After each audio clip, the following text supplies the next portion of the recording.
Our story begins with those who tried to hoard supplies and hide away in residential villas. They were all wrong. Only he, having been reborn, knows the best place to survive. The fourth floor. Suddenly, he bolted upright in his seat, but the seatbelt jerked him back with a violent force. To be honest, it was quite a shock. He was gasping for air, his hand pressed firmly against the car horn. His other hand instinctively flew to cover his neck. The sharp pain of the seatbelt tightening against him was still there. It continued to gnaw at his nerves, but deep down, he knew it wasn't just the belt. It was something far more painful, the memory of a zombie. The sensation of that zombie's bite had felt far too real to be a mere trick of the mind. How could it have been so vivid? He finally let go of the horn, and the silence returned. A dream couldn't possibly feel that real, could it? He checked the time, June 20th, 1:58 in the afternoon. He remembers it perfectly. In that vision, the zombie outbreak began on June 27th, and he had been bitten on the 25th. The 25th of September, to be precise. Everything that happened in those 3 months, from June 20th until the day he was bitten, remains etched into his memory. What kind of dream has a clear beginning, an end, and lasts for 3 whole months? But more importantly, he can recall every single detail with absolute clarity. He looked up and saw the construction site of the industrial warehouse he was remodeling. The heat was becoming truly unbearable. If what he just experienced wasn't a dream, then in exactly 5 minutes, his client, who never calls him, would ring to say the payment for the construction work had finally been authorized. He would also ask to switch to the night shift to avoid this sweltering heat. So now, all Alex had to do was wait 5 minutes in total silence. To confirm it, we can imagine those were the longest 5 minutes of his life. Even the powerful air conditioning of his heavy-duty truck seemed to have completely given up on him in that moment. Thick beads of sweat began to pour from his hair and skin. The shirt he was wearing already felt completely soaked through. Deep down, he was certain that if the seat ventilation hadn't stayed on, he might have actually lost his composure entirely. When the clock hit 2:03 p.m., he felt as if a massive weight had finally been lifted from his shoulders. He told himself it was over. No more scaring himself for no reason. He wiped away the sweat and grabbed his phone to distract himself with some videos. Suddenly, the phone screen lit up in his hand. It was a call from the client. He answered it almost by pure instinct. He tried to stay calm and began to think about his next move. In any case, his absolute priority now was simply to survive. And since he had already lived through a trial version, even if only briefly, he had already learned quite a lot. The most crucial part was that his memories of those 3 months were extraordinarily vivid. Without a doubt, they would serve as an essential guide. For his survival, he started the car and headed straight home. Right now, his first step was to establish a secure base of operations. His wife happened to have the day off and was resting at home. When he arrived, he found her in the bedroom watching The Walking Dead. How appropriate, he thought. She wouldn't need to watch it much longer. In just 6 days, she would be living that experience in the flesh. Alex spent the next 40 minutes trying to prove 2 things to his wife. First, that he wasn't crazy, and second, that he had no intention of leaving or divorcing her. In the end, she remained convinced he was just a man playing a very strange joke. After all, who on earth makes up stories like these for fun? He argued that while screenwriters make a living inventing tales, he certainly wasn't the type to weave elaborate lies just to deceive her. He reminded her it was currently 3:30 p.m. and issued a specific prediction. At exactly 4 o'clock, her mother was going to call her. She would say the kitchen faucet at her house broke and that water was spraying everywhere. His wife told him to stop talking nonsense. Her mother was supposed to be at the shop all afternoon. But as it turned out, the power had gone out there, and she had returned home early. Suddenly, his wife's phone began to ring. It was her mother, exactly as predicted. Alex gestured for her to answer it, a calm look on his face. She hesitated for a moment, her hand trembling slightly, before finally taking the call. And just to be sure there were no secrets, he reached over and activated the speakerphone. Her mother explained she was already home, and we see his wife's eyes widen in shock. She invited her and Alex to come over for dinner that evening. Utterly confused and perhaps a little frightened, his wife slowly hung up the phone. She stared at him, her mind racing as she tried to process what was happening. She asked him how on earth he could have known the power would go out at the shop. He told her not to worry if she still didn't believe him. There was more to come. He predicted that in another 30 minutes, her mother would call her once again. This time, the call would be to confirm that the kitchen faucet had indeed burst.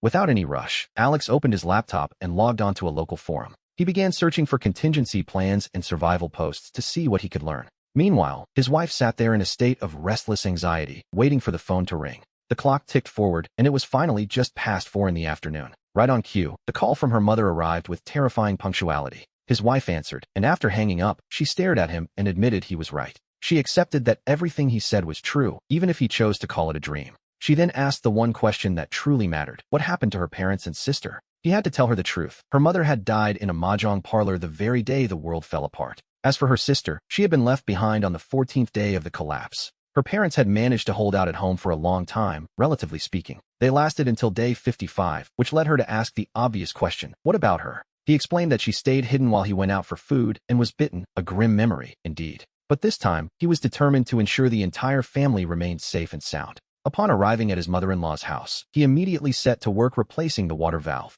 He also took a moment to talk with his in-laws, who had only just arrived home themselves. Now, we see them begin the daunting task of planning how to survive the coming apocalypse. His wife suggested that the safest place would obviously be their bank's vault. She noted it was incredibly sturdy, reinforced with 6 thick steel plates. She believed no one could get in, but her imagination was clearly wandering to impractical places. Alex couldn't help but chuckle, pointing out that a vault is useless if it's only good for being strong. It lacked even basic water. If they hid there, they would run out of resources almost instantly. What Alex was trying to explain was that this crisis wouldn't even be over by the end of September. He asked her how many supplies she honestly thought they could cram into such a small space. To make matters worse, he added that by the 10th day, both water and electricity would be cut off. In a sealed vault like that, they wouldn't even have enough air to breathe for long. His mother-in-law interrupted the tension, bringing a plate of fruit from the kitchen for everyone to eat. She looked at Alex, sensing that he spoke as if he had already lived through all of this before. She asked him to tell them what to do. Alex knew he now had to use all of his mental capacity to plan for his family's survival in just 1 week. Surviving the apocalypse, as we know, depends entirely on perfect timing, the right location, and the cooperation of those around you. At this very moment, time was clearly on his side. He had 7 more days than everyone else to prepare, though he had already wasted half a day. As for the location, he spent half an hour that afternoon reviewing over 100 articles about apocalyptic survival on various online forums. Almost everyone followed the same basic idea: lock yourself at home and scrape by however possible. And thinking about it carefully, that actually made quite a bit of sense.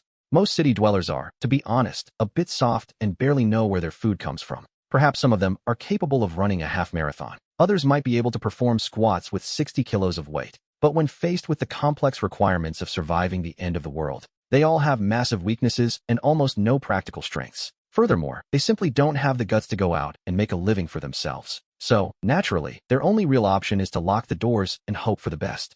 This strategy of hunkering down has 2 main components to consider, namely, fortifying the position and surviving on meager rations. On the internet, the idea of fortifying a home is divided into 2 main schools of thought. There is the high-rise apartment approach and the independent villa strategy. The villa school of thought is further divided into those in gated communities and those located out in the open countryside. But of course, in the end, it doesn't really matter which one you choose, as they all suffer from the inherent problems of a typical residence. A home is just a home, after all, and that brings us to disadvantage number 1. Space is tight, and the number of people who can live there is strictly limited. An apartment rarely exceeds 300 square meters, and a villa usually stops at 500. In the long run, only 3 to 5 people can realistically survive there. The need for supplies and the space to store them are inversely proportional. The more people you have, the less room there is for stockpiling essentials, making life increasingly difficult. In one particular article Alex found, they even described an incredible scenario where a family of 7 lived in a 140 square meter house, hunkered down without leaving for 2 whole years. Then there is the lack of self-sufficiency. Modern homes depend on a vast array of public utilities and can only function with constant external support. If the water or power goes out, the quality of life takes a sudden nosedive. It can even become unbearable or, worse yet, reveal your exact location. For example, in a high-rise, if the water is cut and you flush the toilet, that sound will betray your presence and suggest you still have plenty of supplies. Disadvantage number 3, defense is weak. Alex read articles suggesting one should replace standard windows with bulletproof glass or install high-resistance security doors. But honestly, has anyone actually seen how easily a window or door frame can be dismantled? He knew from experience that such things are far more fragile than they appear. Then there are those who believe a simple doorstop can fully seal a fire door. Let us consider that for a moment, a fire door, which, naturally, has its limits. Did people seriously believe these everyday fixtures were that indestructible? The 4th issue we find is that structural integrity is often quite poor. In a high-rise, you might manage, but villas come with the added complication of a yard. What is the plan then? To cover the entire space with a glass roof? If not, what happens when the zombies inevitably hop right over the fence? And would that glass roof actually hold the weight of zombies falling from above? Could it truly withstand a determined attack from someone with bad intentions? 5th on our list, the storage capacity is simply abysmal. And it isn't just a matter of having the physical space to put things. One also needs the proper facilities and access to actually transport those goods. He saw that one author had purchased 300 bags of rice and 300 of flour. Now, imagine moving all that weight. How wide is the average front door really? Can a vehicle even fit through there? How much weight can the elevator actually support? Could you fit a pallet inside? And more importantly, would the floor even hold up? How much weight can it actually support? How high can you realistically stack it all? If you truly have the strength to carry 300 sacks of rice, why stay there? Shouldn't you be out there fighting zombies instead? Now let us look at point 6. The capacity to generate one's own power is often severely limited. To prepare for the inevitable blackouts, many people realize the importance of solar energy and water purification systems, which is a good start. But many simply buy 10 square meters of solar panels and a single battery, storing 10 kilowatt hours, expecting that to run a water purifier, a refrigerator, a television, an electric blanket, a fan, and a handful of other gadgets. It is a bit optimistic, to say the least. Have they even bothered to calculate the total power they actually need? Point 7. Waste management is almost non-existent in these plans. Every article Alex read ignored the problem of packaging as if it didn't exist. But what about the actual trash and the sewage? How do you handle that? An average person produces 2 kilograms of waste. Every single day, a family of 5 would be buried in their own home within 6 months. His wife and her parents surrounded him with looks of despair. They wondered if he thought of this in 30 minutes. In truth, it had haunted his nightmares. For 3 long months, he already had a place in mind. He had already chosen the location, and he offered his wife a reassuring smile. But first, we see that they have to define exactly who will make up the team. Alex and his wife had decided not to have children, a choice that simplified things now. Her parents are still alive and healthy, which was a blessing in these circumstances. His father had already passed away, but his mother lives with them in their home. They also have a 3-year-old black Labrador, a loyal companion for the road ahead. His in-laws have a large orange cat, adding one more mouth to feed to the list. And finally, his wife has a younger sister who needs to be accounted for. She currently works as a resident doctor at the state provincial hospital in the neighboring region. So, our group consists of 5 people, 1 cat, and 1 dog. Quite a crowd. His father-in-law ran his own business years ago and is quite handy with his hands. He knows how to repair machinery, is a licensed electrician, and can even drive large trucks. Alex himself knows his way around carpentry, which would certainly come in handy. He is also skilled in masonry and welding, making him a versatile builder. If it comes down to building a simple shelter, he and his father-in-law can manage it. As long as the others lend a hand, he is certain they can raise the structure. First, he told his wife to call her sister and tell her to come back home. If she has a boyfriend, he should bring him along too. The more, the merrier. But where on earth did he think they were going to take refuge? That was the question. His name is Alex, and he is the owner of a small home remodeling company. And to be perfectly honest, he never would have imagined his career would lead to this. He never expected the work that put food on his table would one day become the very skill needed to save his life. And now, he has to use that expertise to protect his entire family in the middle of a zombie-infested apocalypse. It is June 20th, and the clock is ticking. The time is 6:40 p.m. Our story turns to their first lesson in apocalyptic survival. We see the team gathering for their very first planning meeting. They meet in his in-laws' living room, where the official attendance list for this strategy session is quite small. The group consists of his father-in-law, his mother-in-law, his wife, and Alex himself. 7 blueprints are spread across the floor, held down at the corners by shoes, glasses, and even the cat and dog, who are doing their part to keep the plans from moving. His wife diligently takes notes on her tablet as the meeting begins. On the television screen, various images are being projected for everyone to see. They show the interior and exterior of a building, while a 3D model of the construction is displayed on the laptop. Alex, using a pair of chopsticks as a makeshift pointer, begins his explanation. The objective is this building, or rather, this fortress, as he prefers to call it. It is located right on the southeast corner of a major intersection. Construction on the site originally began back in 2014. It features a reinforced concrete frame structure, cast entirely in a single, solid piece. The building stands 5 stories high, equipped with 2 freight elevators and 2 spiral staircases. Each floor offers a surface area of 830 square meters, and the roof boasts a walkable terrace of 640 square meters. Plenty of space, indeed. Its original purpose was to serve as a cold storage warehouse and office space. During its construction, the builders applied the lessons learned from the great 2008 earthquake, which is why the building's structure was intentionally reinforced far beyond the standard. The walls and floors are 20% thicker than those of a typical cold storage warehouse. This building boasts excellent seismic and impact resistance, which is quite a relief. It also offers superior thermal and acoustic insulation, making it a perfect fortress. As Alex points to the screen with his makeshift pointer to explain everything to the family, his father-in-law asks if the cold storage section of the building was ever actually finished. The old man is sharp, and he immediately catches the most critical point of the plan. If it were finished, they wouldn't have to worry about thermal or acoustic insulation at all.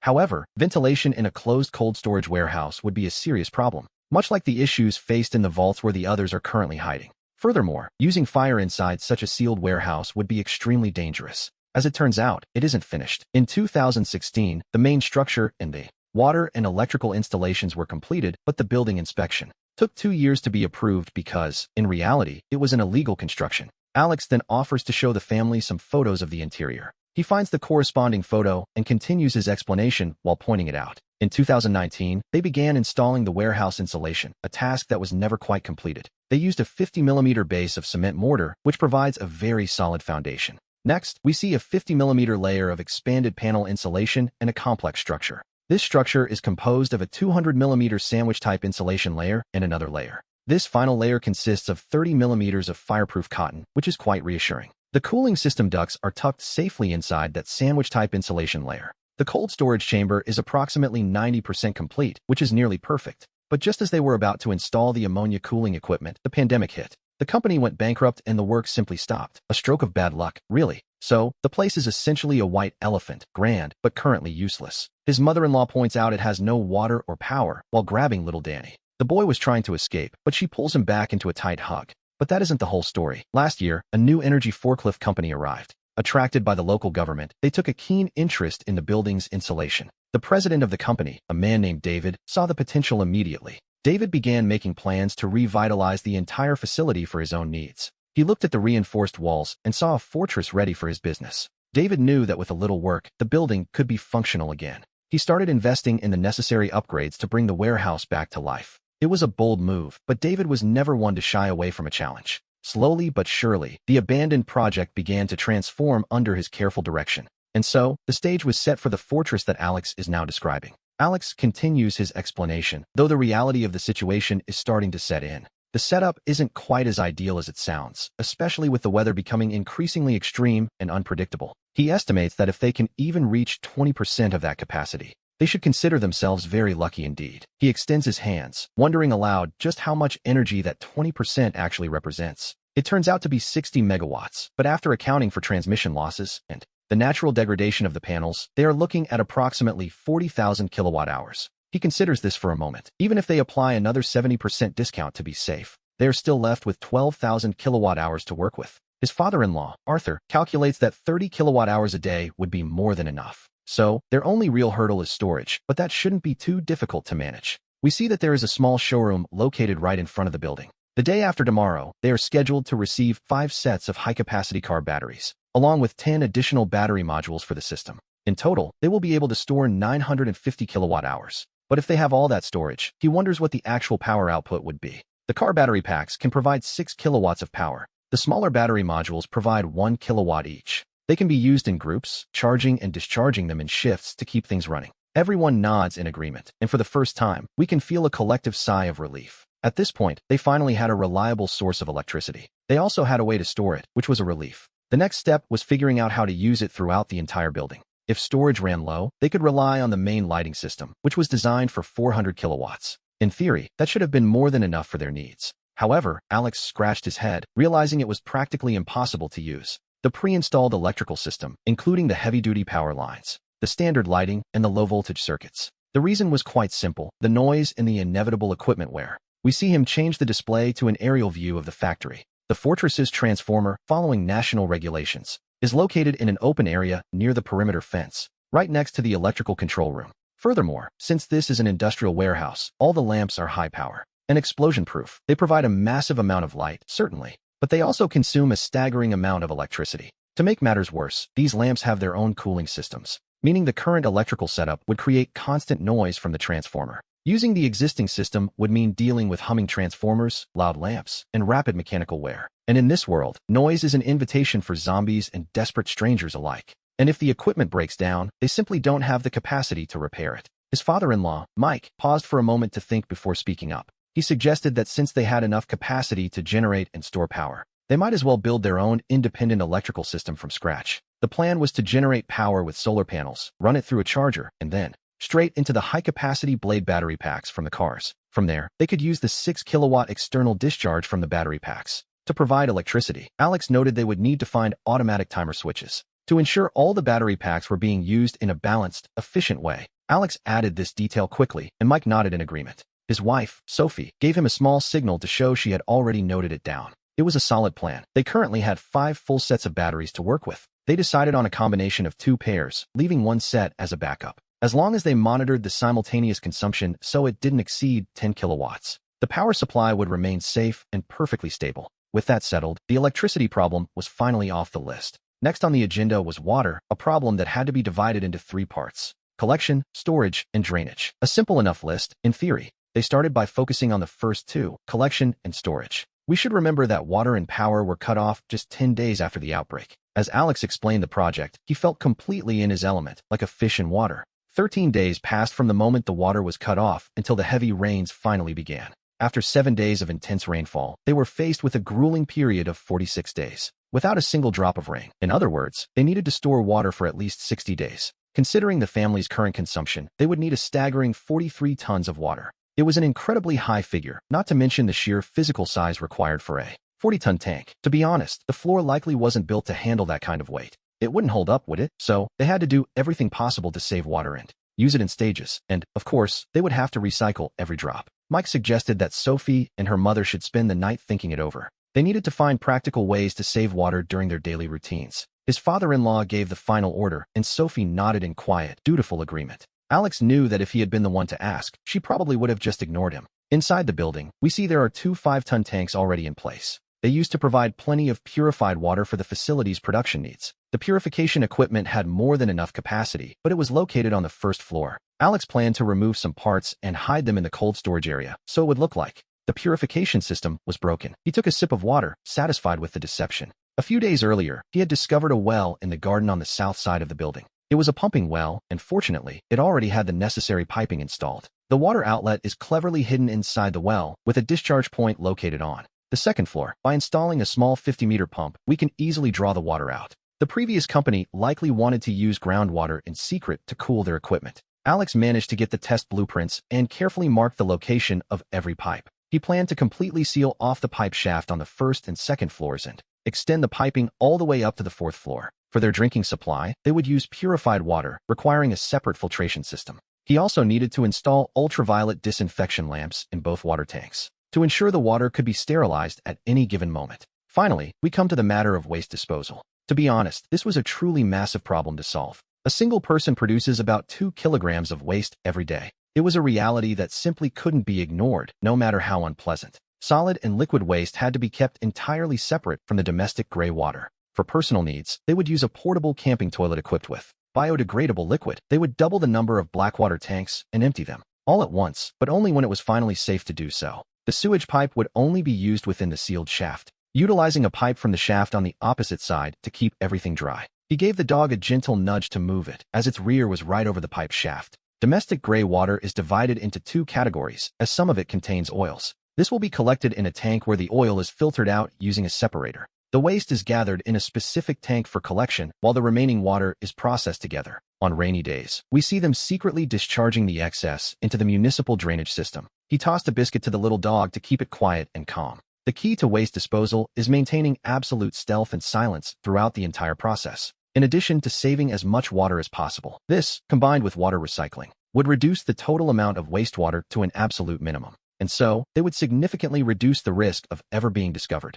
His father-in-law, ever the cautious man, asked if the 2 drainage pipes were connected. They were not. Even the septic tank had been designed with 2 separate compartments. When sealing the wellhead, they realized it had to be filled with expanding foam. They had to find a way to prevent the sound of water from echoing inside. It seemed his father-in-law really did think of everything, which was quite impressive. He truly had to take his hat off to the man. Suddenly, the doorbell rang. His mother arrived, and we see her walking in with some desserts she had bought. His mother-in-law gave herself a light slap on the forehead in realization. With all the talking, she had completely forgotten that they hadn't eaten yet. She hurried to the kitchen, took the food out of the oven, and set the table. She called everyone over to eat, suggesting they continue their talk over a meal. His mother was utterly confused, wondering what on earth they were all plotting together. She noted they hadn't even found time to eat. His wife, Sarah, tried to explain the situation, but Mark stopped her immediately. It was nothing, he insisted. He mentioned that summer was almost here and suggested they should all go on a vacation together. It was a wonderful idea, or so it seemed at the moment. Pick a place with your parents, he said. He told her to listen closely to their opinions while making the plans. They hadn't decided on a destination yet, but he told her not to worry about a thing. He promised to handle everything himself. Then, his mother turned to Sarah with a question. She suggested inviting Sarah's sister along so she could join the family trip as well. Sarah agreed naturally. His mother, seeing that the food was finally served, felt her work was done. She said a quick goodbye to his mother-in-law and headed off to her Zumba class. Sarah remained behind, looking quite confused by the sudden change in topic. She asked him why he hadn't just told his mother the truth about their secret preparations. He reminded her that his mother had been a dedicated public servant for 50 years. Some things were better left unsaid. He sat down, picked up a roll, and began to eat as if nothing were wrong. Suddenly, the phone resting on the sofa began to ring, breaking the silence. It was a message. Sarah practically jumped over to the sofa to pick it up. She teased him, asking who could possibly be sending him a message at this hour. He held his roll and let out a small, nervous sound. To be honest, he wasn't expecting an audience. She jokingly asked if he was afraid she might see a secret message from a little friend. Mark popped a piece of bacon into his mouth and took a satisfying bite. The savory juices from the meat burst forth instantly.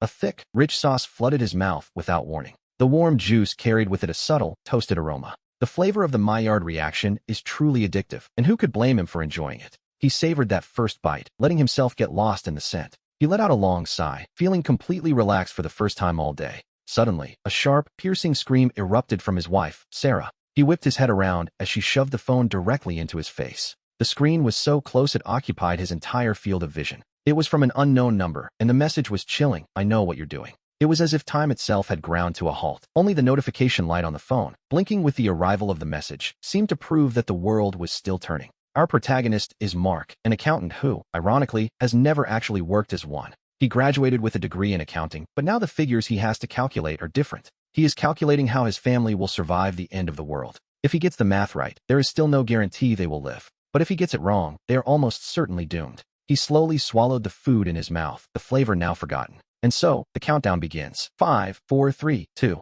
The phone screen lights up once again, cutting through the tension. An incoming call appears, and it is that same unknown number. Sarah tosses the phone onto the table and spins around, checking if someone is inside the house. The screen flashes again as the call persists, and Sarah grips Mark's leg with all her strength. He decides to answer the call, immediately switching it to speakerphone. A girl's voice comes through, sounding remarkably clear and cheerful. She asks how the scare went, laughing as she wonders if they were truly terrified. She laughs again, noting that while she wasn't scared, his sister was frightened to death. Mark is baffled, wondering how this is possible since he had sent his sister a message. He told her he changed his number, but the girl tells him to check his phone. She asks if he really didn't notice that his mobile data wasn't even turned on. He wasn't even connected to the Wi-Fi, which, naturally, leaves him completely bewildered. The girl announces she is leaving and warns him he'd better make things right with his sister. She promises to call tomorrow, and then the line goes dead with a series of beeps. Mark shows the phone to Sarah, who is still processing the sudden shift in tone. The call is over, but Sarah's hands are shaking from a mix of fear and growing anger.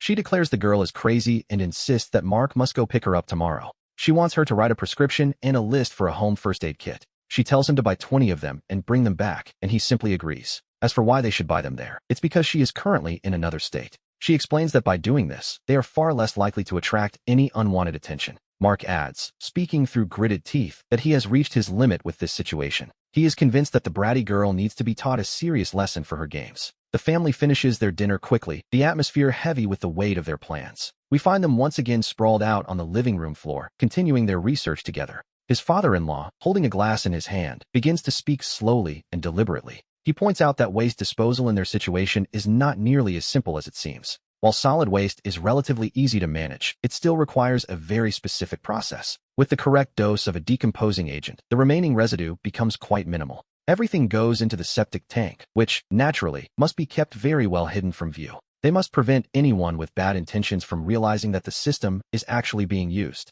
In fact, they shouldn't even consider cleaning it out for the next several years. According to the design specifications, the planned cleaning cycle for this particular tank is 12 months, though that is based on a much larger standard of 30 years. The tank is built to serve 200 people, and our group currently consists of only 6. This means they wouldn't have to worry about cleaning it for another 30 years, a small relief. His mother-in-law does a quick calculation, pointing toward the family cat and the dog. The dog isn't an issue, as a decomposing agent can be used for its waste as well. Mark gently pushes the dog away as it approaches him, noting that the cat is more complicated. While cat waste decomposes, not all types of litter are compatible with their system. The dog's situation is slightly more complex, as while its waste can be decomposed, not every type of litter is compatible. To be honest, the logistics are becoming quite a headache. And then there is the cat, a 10-kilogram beast with the undeniable aura of a general. He glances sideways with pure laziness at the group of two-legged slaves who are currently staring at him intently while he goes about his private business. He makes a face of utter disdain, completing his ritual as if nothing else in the world mattered. After shaking out his paws, he leaps onto the sofa and settles in comfortably. His mother-in-law suggests in a low voice that if they can find biodegradable litter, they should take Juso with them. Mark takes a long look at Juso, who seems entirely unconcerned with the conversation. There he is, happily licking his paws without even bothering to glance in Mark's direction. Mark turns away and grits his teeth, deciding it is time to contact his friends for help. He needs to see if they can track down the specific cat litter required for their system. If they find it, the cat comes along. If not, the plan changes. The only other option would be to leave him at home with plenty of food and water. He would simply have to manage on his own, a harsh reality, to be sure. Just as he finishes saying that, he feels a sharp gaze coming from the sofa. He jumps slightly and turns around to find Juso watching him intently. The cat simply continues licking his paws, looking perfectly calm and perhaps a bit judgmental. After addressing the issue of wastewater, we move on to the next critical point. The conversation shifts toward the difficult task of solid waste disposal. This is a problem for which Mark has yet to find a solution, even after scouring nearly 100 articles and endless forum threads. The issue is that most people, when reading these survival guides, love to stockpile pre-packaged meals, snacks, and bottled water. Based on a 10-to-1 packaging ratio for most food products, and an expansion ratio of 3-to-1 once opened, anyone hoarding over 150 cubic meters of supplies will find themselves surrounded by over 3 cubic meters of plastic bags in a year. And we know plastic bags won't simply stay still or remain tidy. They certainly won't stay organized, not to mention the food scraps that inevitably remain in the packaging. Juices will rot and everything will spoil. By then, perhaps even the zombies wouldn't want to step foot in that room. It is, quite frankly, impossible to avoid generating waste entirely. At the very least, when stockpiling provisions, the packaging is unavoidable. As the time in lockdown stretches on and the supplies are consumed, the pile of solid waste will only continue to grow. These are facts that simply cannot be ignored, nor can the trash just be thrown out whenever one feels like it. The first option would destroy the shelter's living environment, and the second would not only attract zombies, but likely other people as well. This is a problem with bad intentions lurking behind it. The solution has two parts, and it must be addressed from both the source and the treatment of the waste. Mark shook the Coca-Cola in his hand so everyone could see it clearly. Regarding the packaging of the supplies we store, we must avoid certain things at all costs, specifically items like bottles, cans, and heavy barrels. That is to say, packaging with fixed volumes made of glass, metal, or ceramic. So, does this mean he's giving up on Coca-Cola? Not quite. For that, one simply needs to have some 2.5-liter steel cylinders of carbon dioxide ready and waiting. You combine that with cola syrup, and just like that, you have fresh soda. Plus, they can serve as emergency fire extinguishers or even weapons. Quite versatile, really. Furthermore, producing carbon dioxide with baking soda is a massive benefit. Using baking soda and citric acid is a remarkably simple process. It's no challenge at all for an accountant with a food specialty like Mark. Now, for the waste treatment, we see that he's going to need 2 small machines. Let's take a look at the image he's showing us. The one on the left is a small, low-speed, vertical, single-shaft shredder. Its dimensions are 60 centimeters by 46 centimeters by 122 centimeters. The size of what it can shred shouldn't exceed 40 centimeters. It can shred paper, plastic, thin-walled metals, and even textiles with ease. The maximum size of the shredded material is a mere 3 millimeters. Mark held up a soybean to give us a sense of the scale. The machine on the right is a twin-screw plate compactor with 28 tons of pressure. Using a mold, he can take the plastic from the shredder and compress it into blocks, measuring 15 by 20 centimeters, which can be stacked quite neatly. The motor power for both of these machines is 4.8 kilowatts. He pulled the blueprints closer and pointed to a corner on the 4th floor. This is where the owner planned to install the bag filter and the electrostatic precipitator. It's a small room with a few office chairs, making it an ideal spare parts warehouse. That's where they'll store the compressed blocks and install 5 or 6 15-watt ultraviolet ozone lamps to keep the entire room properly sanitized. The shredder's power remains at 4.8 kilowatts, a consistent choice, really. The Lyasa brand is considered one of the top-tier options in this field. After doing the math, he realized that for the 6 of them, they generate about 0.2 cubic meters of solid waste per month. But what about maintaining all this equipment? We might wonder. It's a completely mechanical structure, almost entirely devoid of fragile electronic boards, and it doesn't have any parts that are prone to wearing out quickly. They are pure metallic materials, built for heavy-duty use and nothing less. The threaded rods are standard, and the specialized parts are just solid pieces of metal that are almost impossible to break. Therefore, having a good stock of motors is the real priority. Fortunately, Mark's father-in-law is quite the expert when it comes to mechanics. He made sure to set aside 4 sets of seals and various hardware. The motors for both machines are interchangeable, which is a clever bit of planning. They even serve as backups for the motor on the Yangqing pump. In addition, he decided they should keep 2 more spare motors on hand, just in case. One might wonder if all that metal clanking together would create a deafening noise. Not really, as he specifically chose low-speed equipment for this very reason. While they take longer to finish the job, they operate much more quietly. The operating noise sits at about 70 or 80 decibels, perfectly manageable. His father-in-law is very satisfied, so they decide to build a small shed. Out of plywood, they'll add some acoustic insulation and the job will be done. Finally, we come to the matter of waste disposal. This part of the plan is, relatively speaking, the simplest of all. In the building, the third and fifth floors were originally designed for storage. They were completely finished cold rooms, ready for use. The cold room on the fourth floor, however, was missing one corner to be fully complete. Now, that specific spot is where the dust collection equipment is located, housing both the bag filter and the electrostatic precipitator. The third, fourth, and fifth floors have ducts that can be connected right here. And on the inside, they are fitted with panels to dampen the noise. Ventilation and soundproofing are no longer a concern for the entire dust collection system. The section facing the exterior is the electrostatic precipitation tunnel. The tunnel features dozens of layers of metal mesh designed to trap every speck of dust. Although they call them meshes, they are actually more like grid plates. These are 5mm thick metal sheets, perforated with various sizes to allow the air to flow through. It would be nearly impossible to break through this grid, especially since the tunnel is barely 40 centimeters in diameter. One might wonder how Mark knows this place so well. His mother-in-law finally asked the question on everyone's mind. The answer was simple. This was his project. After the owner took over this abandoned cold room, he chose Mark's team, insisting they handle the entire job, including the workshop and offices. He was responsible for the decoration and the final finishes of the production area. But a problem remained. How would he explain their presence to the owner once they moved in? There are 13 people in total, for locals, and 9 from out of town. Tonight, they are all scheduled to have dinner together. And as fate would have it, one of them is going to test positive for COVID. By tomorrow, everyone will be quarantined at home until the zombie apocalypse officially begins. They will be watched through the security cameras, though the indoor cameras are another story. The cameras outside the building are already installed, but they haven't been handed over to the owner yet. So that shouldn't be much of a problem. The industrial park cameras, however, have already been turned over to the owner, but they won't be able to see what we're doing inside the building. And then there was the most important detail, which brought a slight smile to Mark's face. The owner had already deposited 70% of the funds. He had already received 70% of the project payment, exactly as they had agreed. And the deadline to pay the suppliers hadn't even arrived yet. At this very moment, he was sitting on $3.8 million in cash, and he could still order another entire batch of supplies on credit. Well, it's safe to say they could now do whatever they wanted with this building. So what was the plan for the space? The building has 5 floors in total. The first floor houses the loading dock and the water purification equipment room. The first floor is the loading dock and the water purification room, currently filled with construction debris.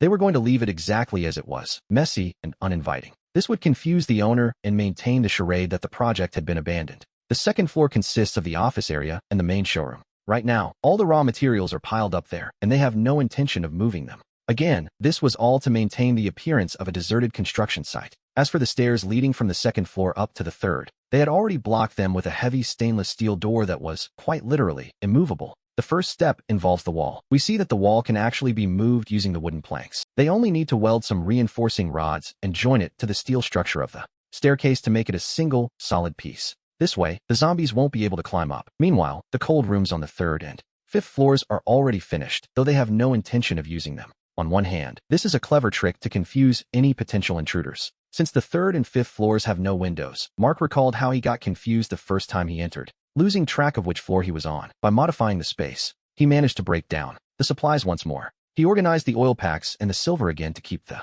vessels in constant motion. It was as if the usual spatial rules didn't apply within those 30 meters, leaving everything feeling slightly displaced. Is there another structure on the fourth floor? Mark realized his father-in-law was a genius. With just a few words, the old man had hit the nail right on the head. The original owner had planned to build a laboratory on the third floor, one of those specialized facilities that require total acoustic isolation. To achieve this, he used a prefabricated soundproof room. A prefabricated soundproof room is exactly what it sounds like, a fortress of silence. It is a modular construction with a significant level of acoustic insulation in the walls, the floor, and the ceiling. Everything is manufactured at the plant and then assembled. Right here, it even comes with everything integrated: doors, windows, water installations, electricity, and so on. He wondered if there were divisions within those 200 square meters. And more importantly, would they need a crane to install the roof? As it turns out, no crane is needed. The panel joints are structural pieces themselves. Once the floor and walls are mounted, the roof can be lifted directly through the doors. Mark then showed the installation video to his father-in-law.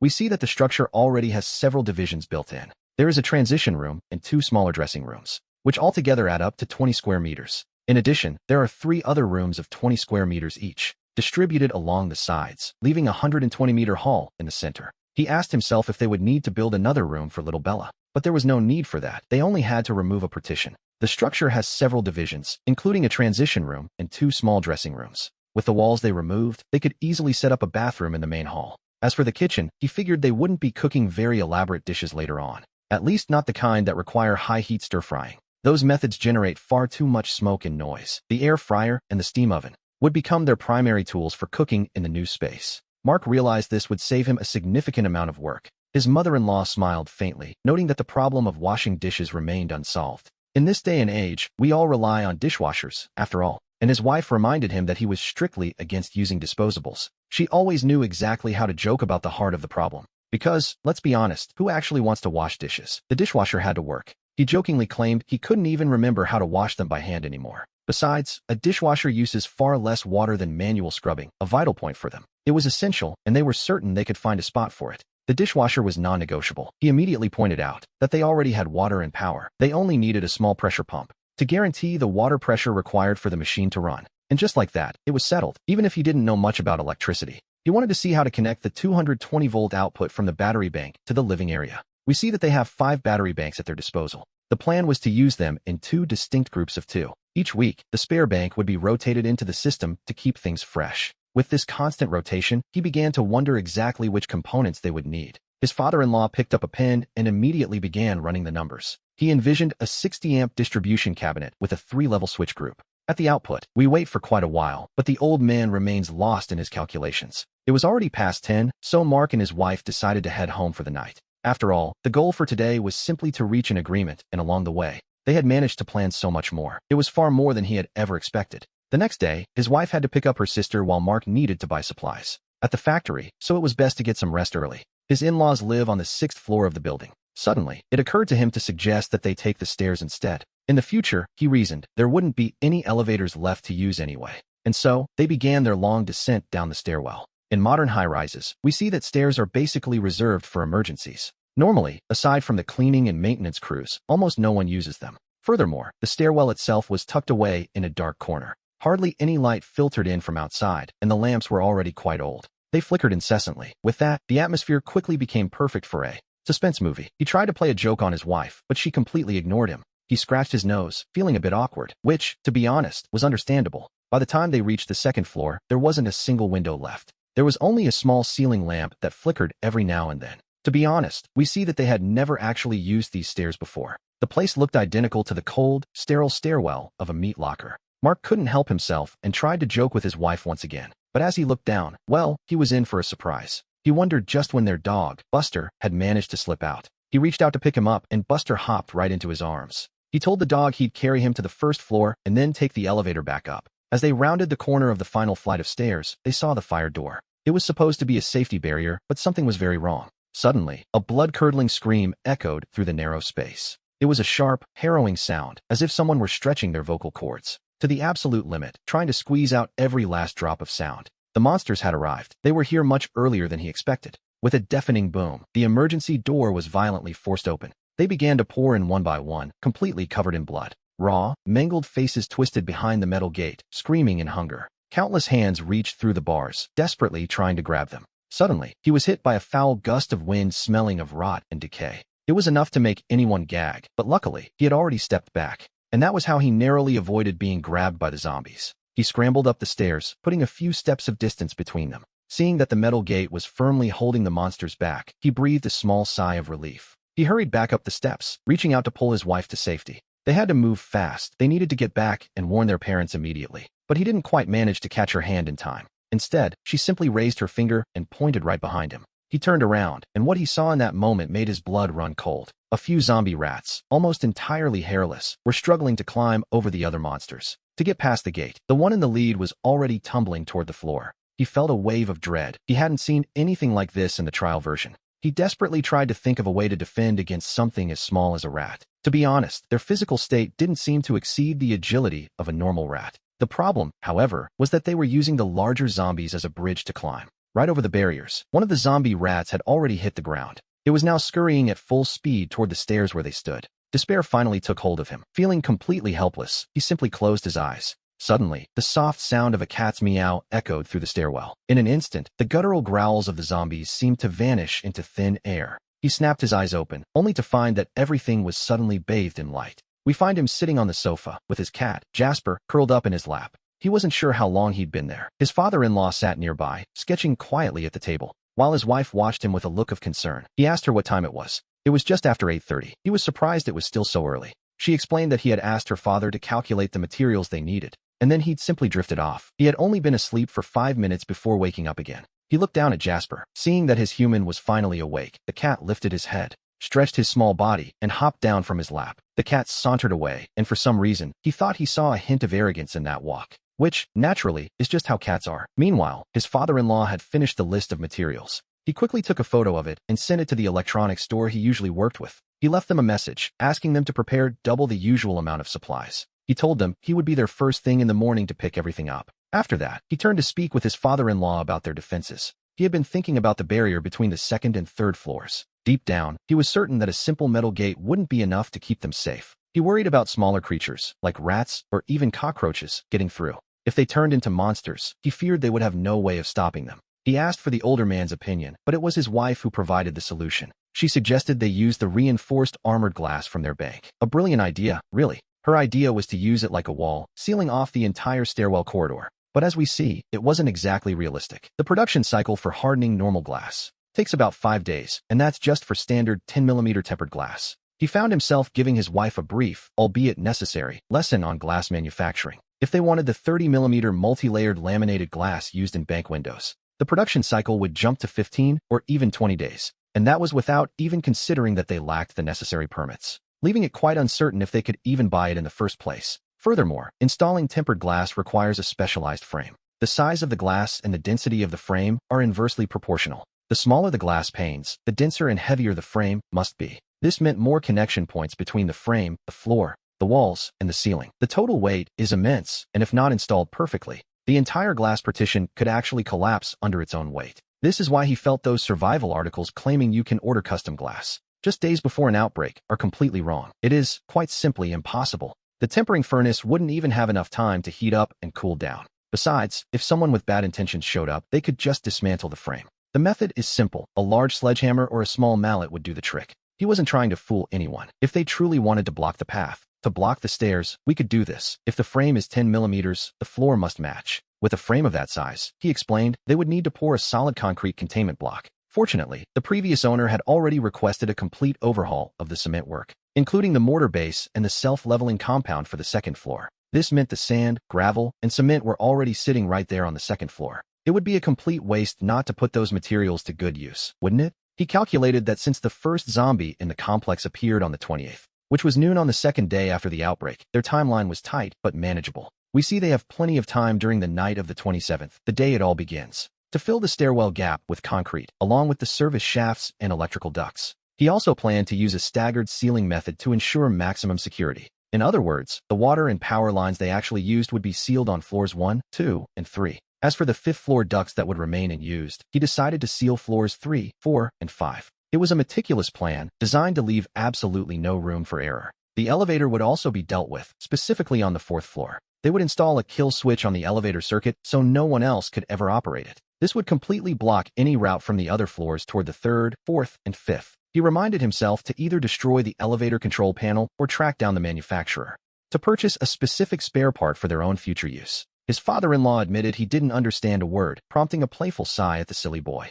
When people step into the elevator and see 5 buttons, who would ever suspect there are only 4 floors? The old man couldn't help but admire how clever the plan was. After doing some research, Alex discovered it was a locally manufactured elevator.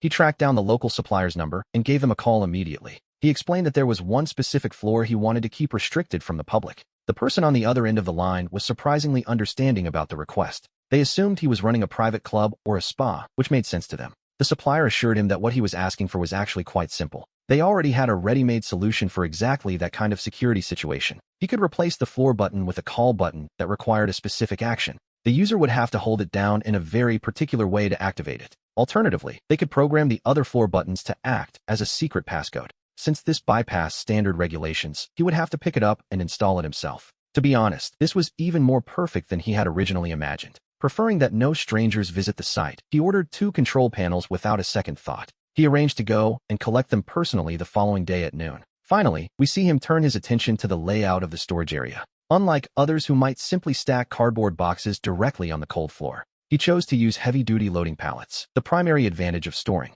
supplies on pallets is that they remain organized and remarkably easy to transport. With this setup, the forklift can move the entire load of goods in a single trip. A standard plastic pallet measuring 1.5 by 1.2 meters is quite a sturdy thing. It can support a static load of up to 1 ton and can be stacked up to 1.6 meters high. That amounts to roughly 2.83 cubic meters of storage space per unit. Within the 400-meter storage area, he planned to use these 1.5 by 1.2 meter pallets. Since there was no need to leave room for large vehicles, he realized he could be efficient. The aisles could be reduced to just 1 meter wide to maximize every inch. By organizing the rows and leaving just enough room to maneuver, he could fit 180 pallets. If he used a quarter of the remaining warehouse space for a different purpose, he could use the second floorboards to build hydroponic growing boxes for a steady food supply. This way, we see he would always have fresh vegetables. Along the edge of the living area, he could install continuous shelving, totaling about 60 meters in length. Each 1.6 meter plastic pallet setup consists of 4 levels and stands 1.6 meters tall.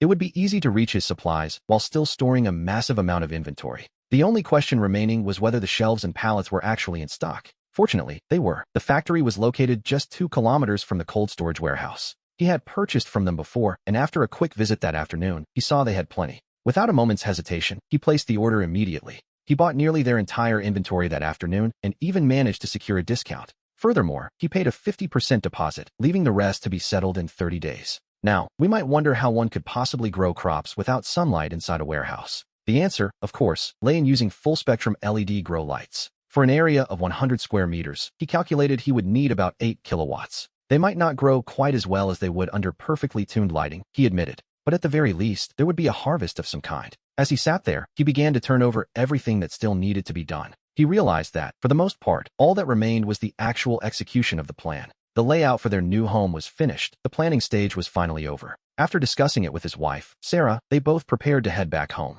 Before they left, she was still giving her mother a few last-minute instructions. She asked her to start packing up the clothes and other essentials. Meanwhile, he couldn't take his eyes off their dog, Buster. The dog, for his part, didn't seem to have a single care in the world. He was just lying there, completely relaxed with his paws crossed. Watching him, he gently reminded his mother-in-law to stay focused. He made sure she remembered to pack all of Buster's things as well. The plan was to take everything over to the new location all at once. At the mention of his name, Buster's tail began to wag with unmistakable joy. The next morning, the very first thing he did upon waking was check the news app. It was June 21st, around 6:30 in the morning, and the countdown had truly begun. We see the news breaking. A U.S. military F-35 fighter jet has crashed in Japan. The disaster occurred shortly after the pilot managed to eject from the aircraft. It fell directly onto the Manhwa nuclear plant, striking the reactor's containment dome. The impact caused immediate chaos, leaving a staggering number of victims in its wake. At the same time, the breach released an enormous and terrifying amount of radiation. Deep down, he suspected this very event was the catalyst for the zombie outbreak. By 6:32, the top trending topic on social media had shifted rapidly. The world was now watching as a U.S. military plane crashed into a Japanese nuclear plant. He sighed and turned off the screen, knowing that whatever must happen will happen. In the end, he realized, a person truly has to look out for themselves. Our protagonist, Jack, had spent his university years studying food science. Through a twist of fate, he ended up in the decoration industry instead of becoming a great scientist. However, he planned to use his food knowledge and contacts to secure his family's survival. With the plan in motion, he went to wake up his wife, Sarah. She and her sister had already discussed the situation over the phone the previous day. The suggestion that they all head out together for a trip was accepted immediately. They had even used the late-night hours to prepare a comprehensive grocery list. The necessary funds had already been transferred directly to Sarah's phone. His mother joined them as well, and the three of them shared a quick breakfast. After that, they divided the tasks among themselves, with Jack taking the lead, of course. Jack decided he would take charge of securing all the necessary supplies right here in the city. His wife, Sarah, would take the car to go pick up her sister. But first, of course, she had to stop and buy medicine using the electronic prescription. His mother, as she always did, went off to enjoy a walk on her own. To be honest, Jack had very specific reasons for not involving his mother in the preparations. First of all, the lady was already over 70 years old. Furthermore, she didn't really have much to do. And secondly, there was her social life. His mother was used to being out and about everywhere and had a vast circle of friends. If she suddenly saw the whole family looking so busy, she would undoubtedly suspect something. Her friends would surely notice the change, and information like that leaks out quite easily.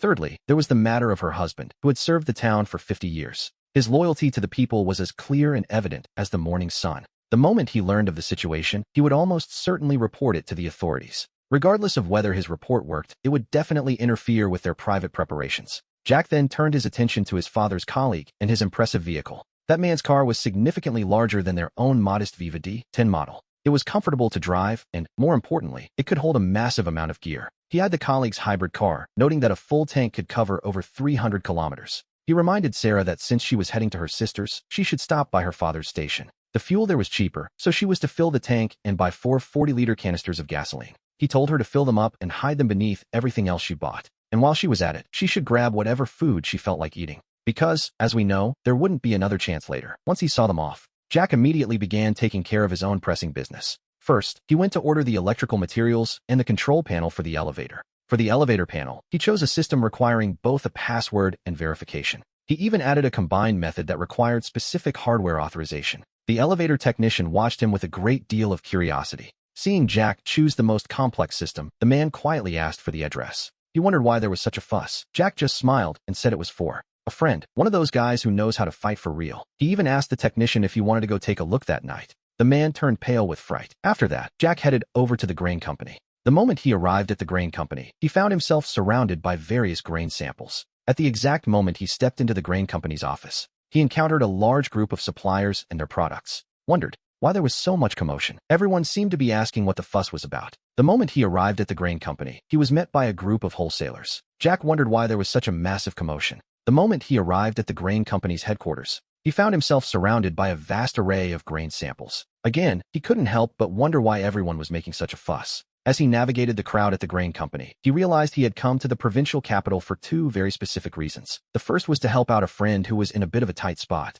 and he found himself standing before a massive 40-foot trailer. He had specifically asked to provide his friend with a 40-foot container full of supplies. This would allow him to transport all the goods directly to the cold storage facility. The second reason was to visit several food companies he had previously located. Some of them specialized in freeze-dried vegetables and soup bases, while others focused on prepared meals and preserves in flexible packaging. These flexible containers are essentially specialized bags made of plastic and aluminum. They offered clearance products like taro balls, tapioca pearls, mochi, dried tofu, iced jelly, milk tea powder, and a long list of other items. There were also manufacturers of various frozen meat products nearby. If everything went according to plan, this container with over 78 cubic meters of frozen products would be enough to feed Jack's entire family for 3 whole years. And the most important part was that the truck's refrigeration system was portable and could be plugged into any power source. He could dismantle it, move it to the storage area, build a shed around it, and just like that, he had his own cold storage room. The company warehouse was secure, equipped with a computer-controlled cooling facility.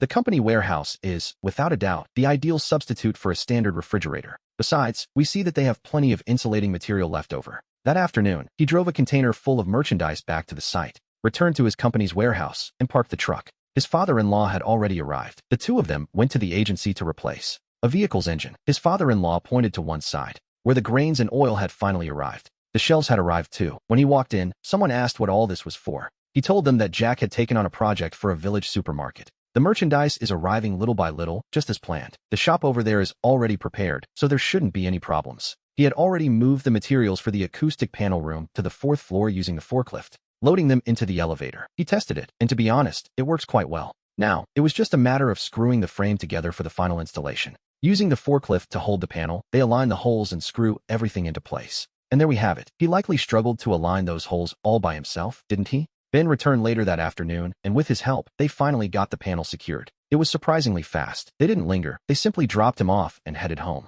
After locking the warehouse gate, the two of them took a taxi to the high-speed rail station. They were going to pick up Jack's car. On the way, his father-in-law asked a pointed question. He noted that all of Jack's plans so far seemed focused entirely on hiding away. If the day comes when hiding is no longer an option, how exactly does he plan to escape? Jack sat in silence, watching the traffic light flicker as he considered the reality of the situation. He had already thought of that. Tomorrow, he planned to take the family van and his own SUV to the dealership for a full maintenance check to ensure they were ready for anything. Both vehicles were top-tier hybrid models, built for endurance and reliability. With a full tank and a maximum charge, they could cover over 1,200 kilometers without stopping. He also made sure the auxiliary fuel tank in the SUV would be topped off and ready. Earlier that day, he had asked Ben to bring an extra 160 liters of gasoline for the trip. With those reserves, their total range would extend to over 2,500 kilometers. The advanced hybrid system in these cars offers multiple driving modes for any situation. They provide great power, high speed, and incredible stability, even under heavy loads.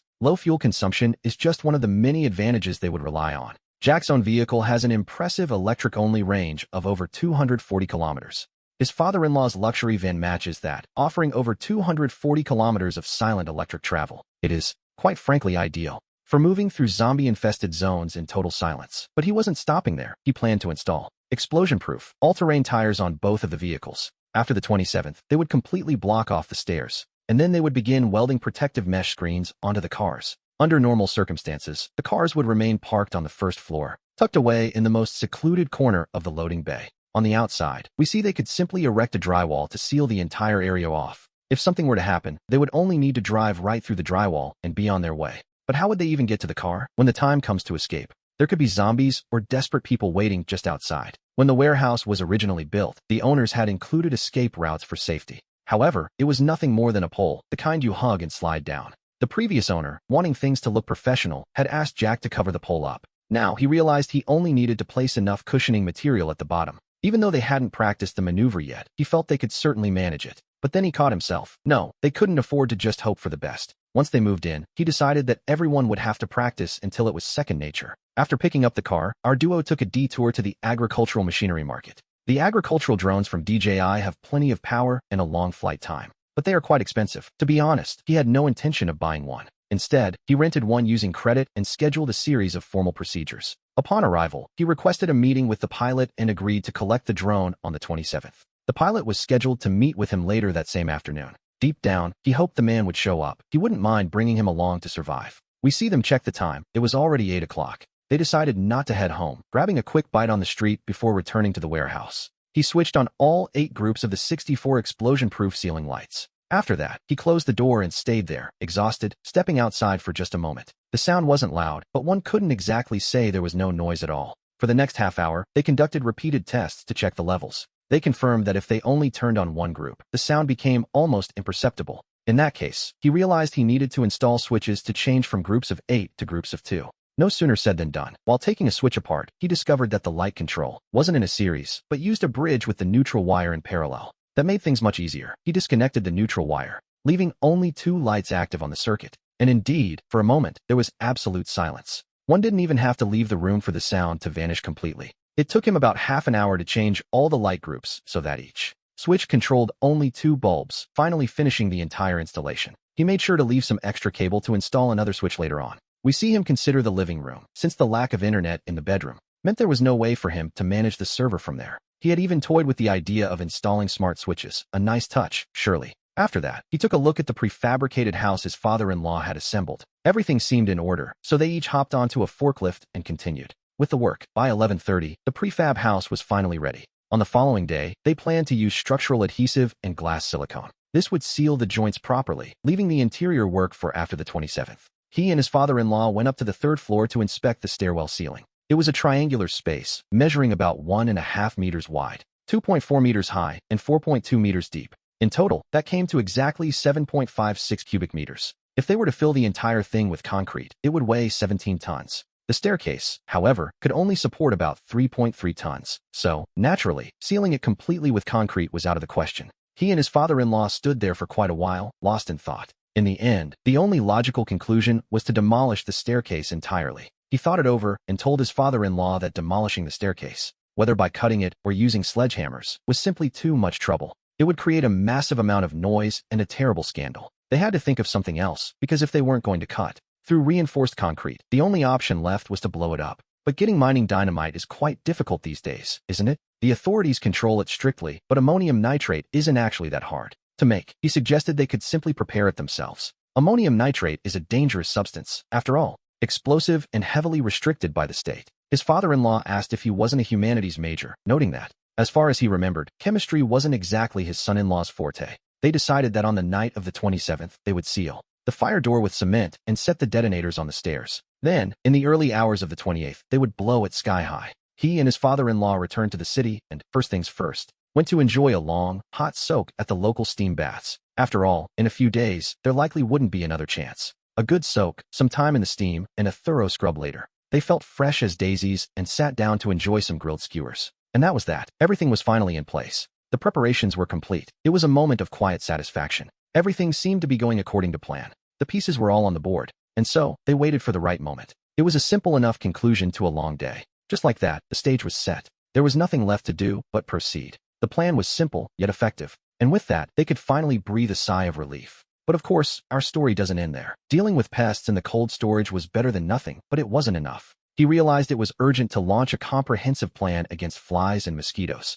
He called an old college friend to ask for some expert advice on the matter. They discussed designing systems for pest control, heat, and insects in large buildings. His friend sent over his location and invited him to come visit his factory. He checked the time and realized the schedule worked out perfectly. Besides, the place wasn't far from his house at all. It was a good chance to see him in person, so he stopped by his in-laws' house to pick up his car. He also planned to pick up his wife so they could go together. By the time they reached the factory, there were actually 3 of them in the car. His sister-in-law had tagged along like glue. As it turned out, our friend's factory was a chocolate factory. They produced pure chocolate, handling the entire fermentation process themselves. Roasting, grinding, tempering, and packaging. The whole process happens right there.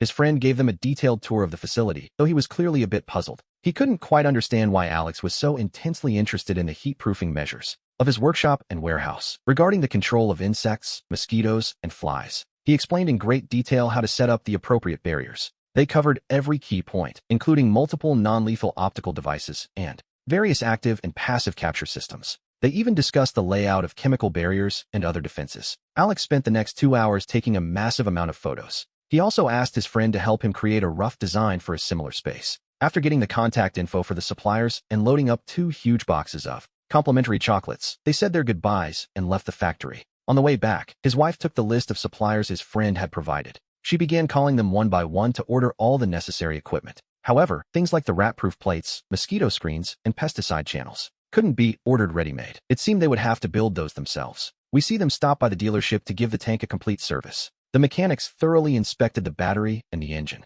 Later, Alex took the car to a friend's shop to swap the tires for run flats. They also applied a dark tint to all the windows, and they added a matte black wrap. By the time they finished the whole wrapping process, it was already noon. The 3 of them went out for Japanese food. After all, they wouldn't be able to eat raw fish for a very long time. On the way to the cold storage, Alex started thinking and called one of his suppliers. He ordered 2 stainless steel cages on wheels, sized specifically for the SUV and the van, respectively. These would cover the cars completely, maintaining a distance of 30 centimeters from the bodywork. The cage design was based on the slat armor used on tanks. They were welded with stainless steel angles, measuring 5 by 5 centimeters and 3 millimeters thick. Once the cages arrived, he planned to weld on some stainless steel plates to give them a shutter-like shape. Finally, he would weld the cage directly to the roof rack. As long as the cage's own wheels touched the ground, the chassis wouldn't have to support excessive weight. Although the battery range would certainly decrease, the defense would increase considerably, even helping them smash through plaster walls, or even plow through entire hordes of zombies. Upon arriving at the cold storage warehouse,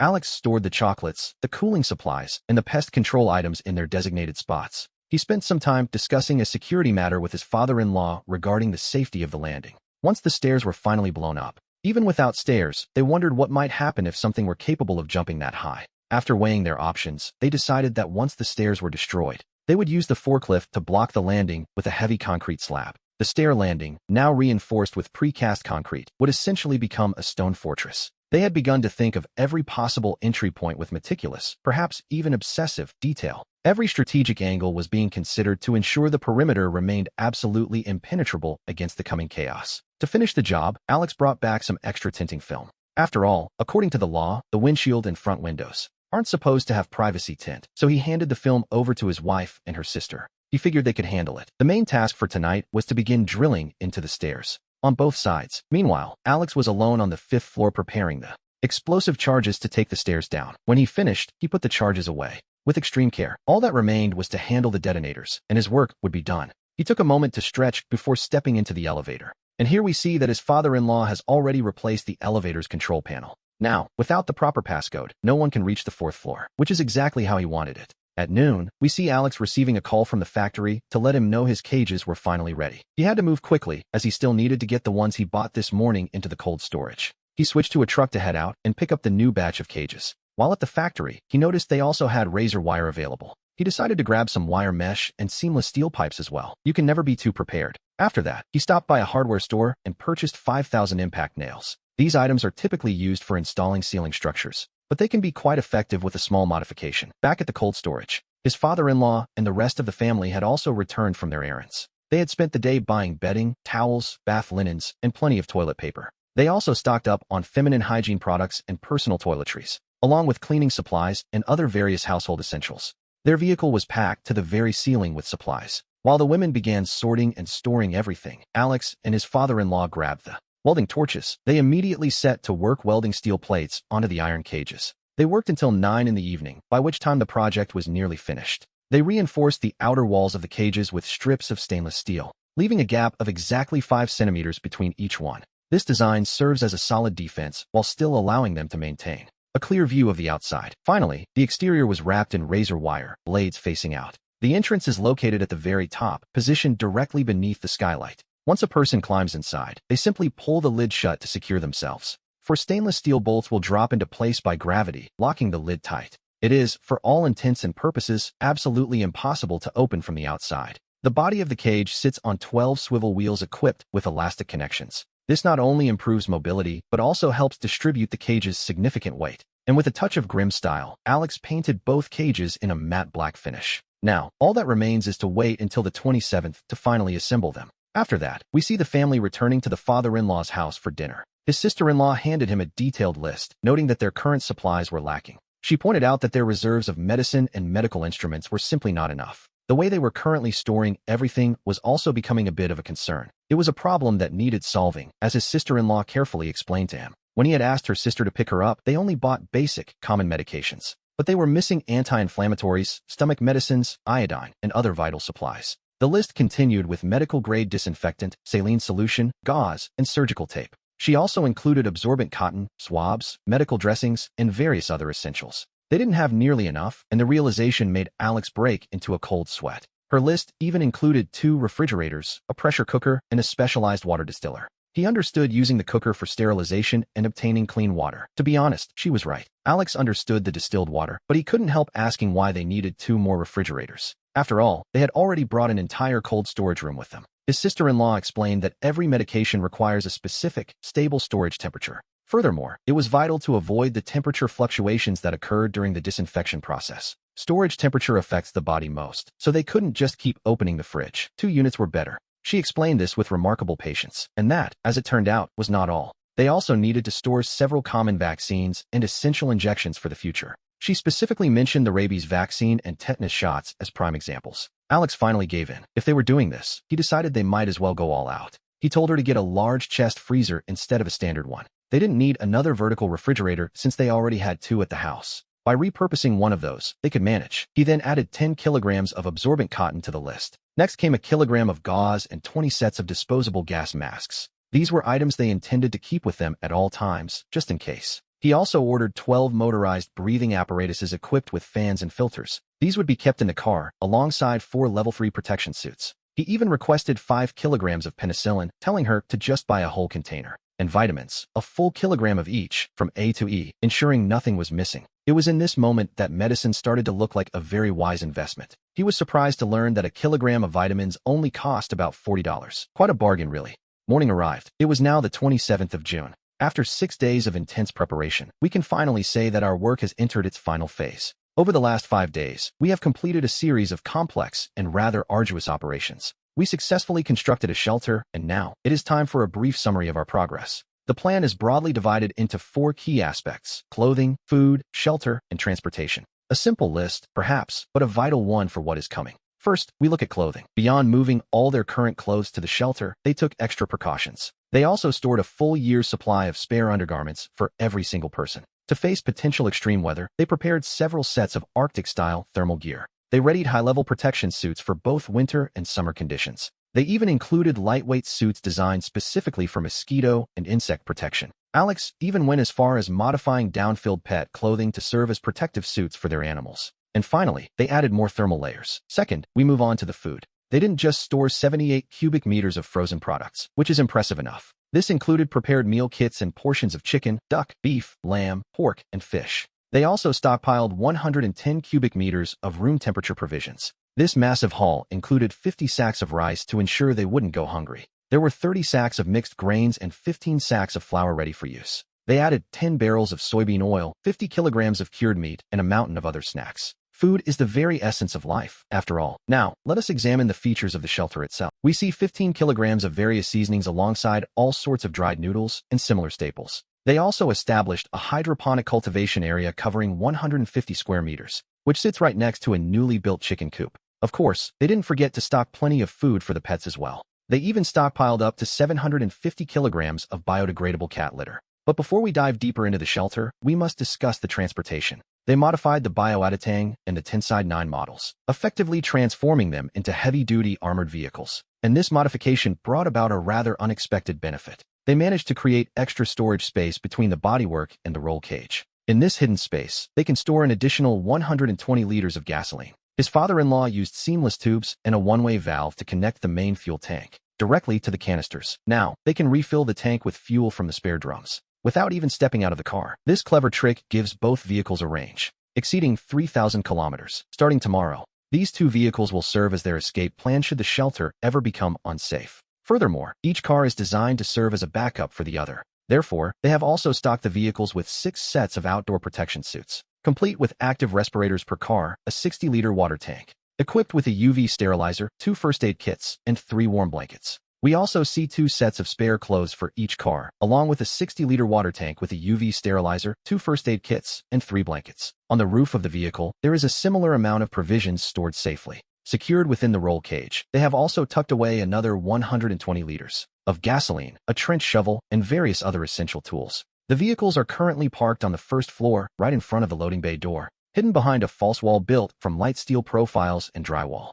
Finally, we come to the shelter itself, which is where they invested the most during the house's construction. This area spans the first and second floors of the refrigerated warehouse. To be honest, they still look like a messy construction site, but any piece of street art that might give them away was moved up to the 4th floor. To any stranger looking in from the outside, this place appears to have been abandoned for a very long time, containing absolutely nothing of value. This applies to the 1st, 2nd, 3rd, and 5th floors. All the water and electricity conduits leading up to the 4th floor have been sealed and filled with a large amount of viscous leak-sealing material, which was carefully mixed with a specialized foaming agent. This will eventually form a solid mass, similar to a sponge, which not only blocks the passage but also absorbs vibrations and sound. The 3rd and 5th floors remain completely empty. The goal is to ensure that any intruder, however unlikely their arrival might be, will mistakenly believe that the building contains no supplies and is completely empty. The elevators in the Banton building no longer even show that a 4th floor exists. Once the stairs are destroyed, the 4th floor will remain completely hidden from view.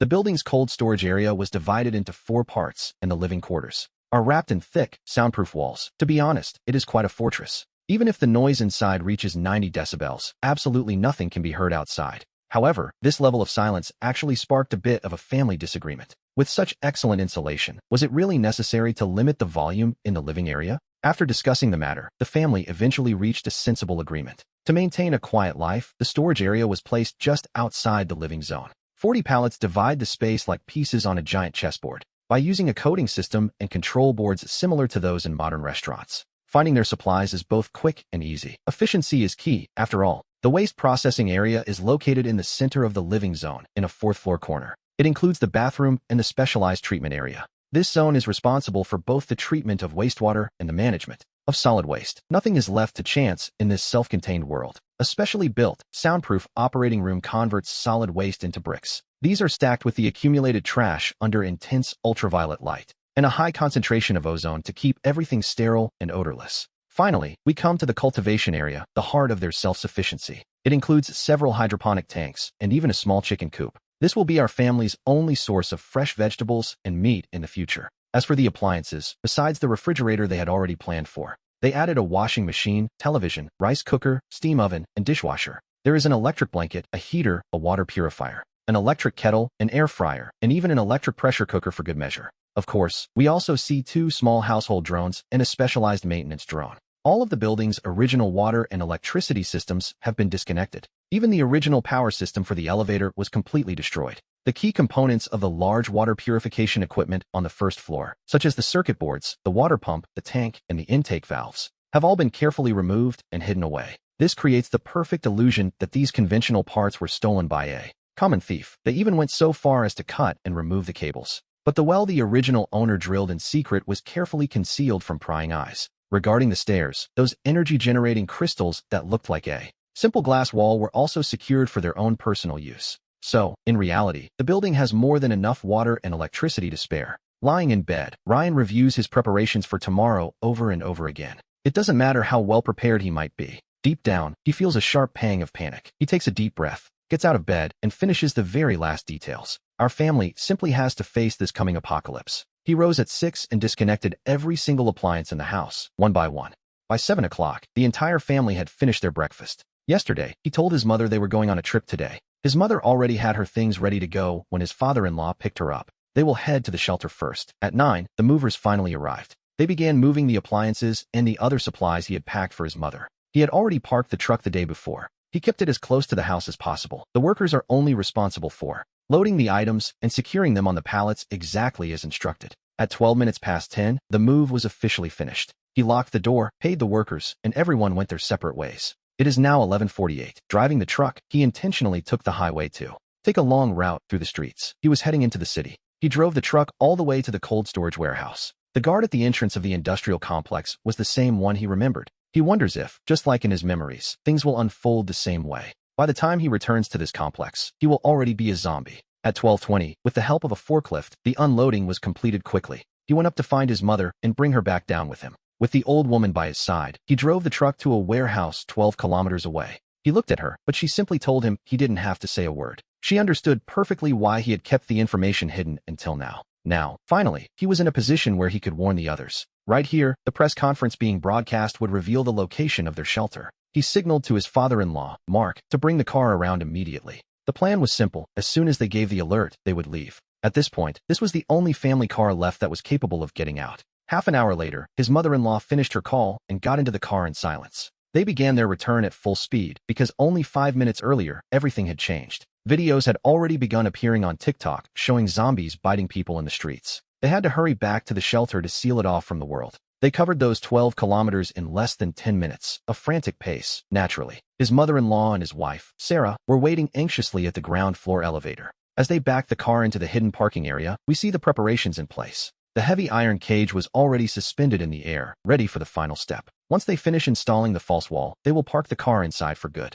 We find the forklift waiting right at the entrance of the ground floor elevator. The plan was to remove the battery and the circuit board, effectively locking the elevator on the top floor. He would then slide down the shaft to the car to secure the iron cage to the bodywork. By the time his father-in-law hauled him back up, it was already past 3 in the afternoon.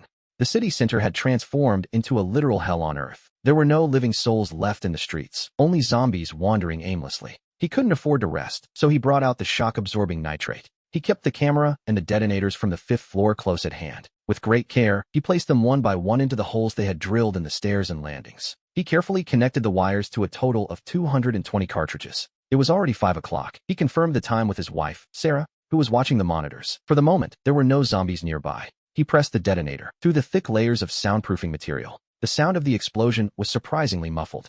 It sounded a bit like someone knocking on a door, though the roar of the stairs collapsing was undeniably loud. Boom. Just like that, the path was gone. We see the results from the monitor on the top floor of the stairwell. Essentially, they had achieved their objective, and not a moment too soon. The only real issue now was the overwhelming amount of smoke and dust. Another half hour passed. He made a final round to inspect the defenses and found nothing out of place. He found no issues at all. Even the water and electricity were still running without a hitch. Now, finally, they could install the control system. It was time to see if their hard work would pay off. By the time they finished everything, it was already time for dinner. They looked at their supplies and realized they had a bit of a deadline. Since the fresh vegetables he brought wouldn't last many days, they decided to have a feast. They even brought out the prized Cokes, a rare luxury in such times. The television was broadcasting the latest news updates for the final hour of the day. The news anchor, visibly trying to maintain his composure, prepared to read the official statement once more. The broadcast emphasized that things had to be handled differently now, as the cause of the disease remained unknown. The authorities were pleading with all residents to stay in their homes and wait for rescue. The message was clear: the country would not abandon anyone, or so they claimed. At the same time, a message arrived on his phone from the neighborhood committee, asking to conduct a census of the inhabitants in every single house. They decided not to respond. After all, they weren't actually in that residential zone anymore, and they certainly didn't need any outside provisions for the time being. If they provided information about an evacuation later on, he figured they would respond then. There was no rush. After dinner, his mother and mother-in-law, who were completely exhausted from the long day, were the first to head off to sleep. He and his father-in-law, Mike, debated for a bit, but in the end, it was his turn to take the first watch. Earlier that morning, Mike had cut the signal to the external cameras to avoid detection. He focused on the guardhouse, redirecting the video signal directly to their living quarters. The bathroom they had originally planned for that space was moved elsewhere. Now, that small room serves as a dedicated monitoring hub for all the interior cameras. Every camera from the factory and the shelter, both inside and out, was connected. Everything was centralized here, with 8 screens forming a modest wall of monitors. There was no audio, of course, but they could see absolutely everything. On the screens, we see the main street is empty and completely deserted. The solar-powered streetlights flickered on automatically as the light faded. It was hardly surprising to see no people or cars out on the road. This location sat right on the very edge of the thoroughfare. The main road bordered the industrial zone, with nothing but open fields behind it. The heat had been intense this year, causing the wheat to ripen early. The harvest was already finished. The nearest residential complex was 3 kilometers away. Those were newly built relocation houses intended for the local farmers. Our protagonist, Mark, had passed by that area just a few days prior. He had heard the official handover ceremony for the houses was set for June 30th. Because of that, no one lived there yet. This wasn't exactly a bustling city center. It wasn't a main avenue or near any major highway or significant transit route. Hardly anyone ever came this way, and now they were even less likely to. He spent his time watching the monitors and checking the news for any updates. And as we might have expected, the news reports that the virus's reach, centered in the neighboring province's capital, is expanding with terrifying speed. The army has already been mobilized to deal with the crisis. It was just like the trial version, a virus spreading far too fast to contain. Even with the military on the move, they had no effective solution to offer. At least, not yet. The soldiers still couldn't bring themselves to fire on their own people, and so, the standoff continued until dawn. His sister-in-law arrived to relieve him, following the pattern of the trial version. Since no people or cars had appeared on the monitors, he finally went to sleep. If his memory served, the old gatekeeper would be arriving shortly after 10. On his way, the man would encounter a zombie child who would bite him. Upon reaching the complex, he would run into Mark just as his shift ended, only to transform right in the middle of a conversation with the workers. In that timeline, the workers and Mark would be forced to kill him together. After that, he would have to race back to the city in a desperate hurry. The city, having endured 24 hours of relentless zombie attacks, would be a total disaster. He would find his mother's body near the town hall. Then, upon reaching his father-in-law's house, he would find himself unable to enter. On the way home, he would risk a stop at the local distribution warehouse. He would grab some food and run home to finally reunite with his wife. In the end, due to the lack of food, they would eventually have to risk leaving the safety of their home. Zach shook his head, trying to push those chaotic thoughts out of his mind. He set his phone alarm for 10 o'clock and fell into a deep sleep almost immediately. We returned to Zach, who was already settled into the relative safety of the shelter. Still, he couldn't help but wonder just how catastrophic the disaster had become outside those walls. He woke up just a few minutes before 10, feeling slightly more rested. For a while, he simply lay in bed, scrolling through his phone to check for updates. Once the alarm finally buzzed, he got up to wash his face and brush his teeth. To conserve their water supply, the entire family had switched to using edible pet toothpaste. It was quite practical, to be honest, though the flavor was difficult to describe. He walked into the living room just as his mother-in-law was opening the steam oven. She had saved him some pork and century egg congee, served with a side of pickles.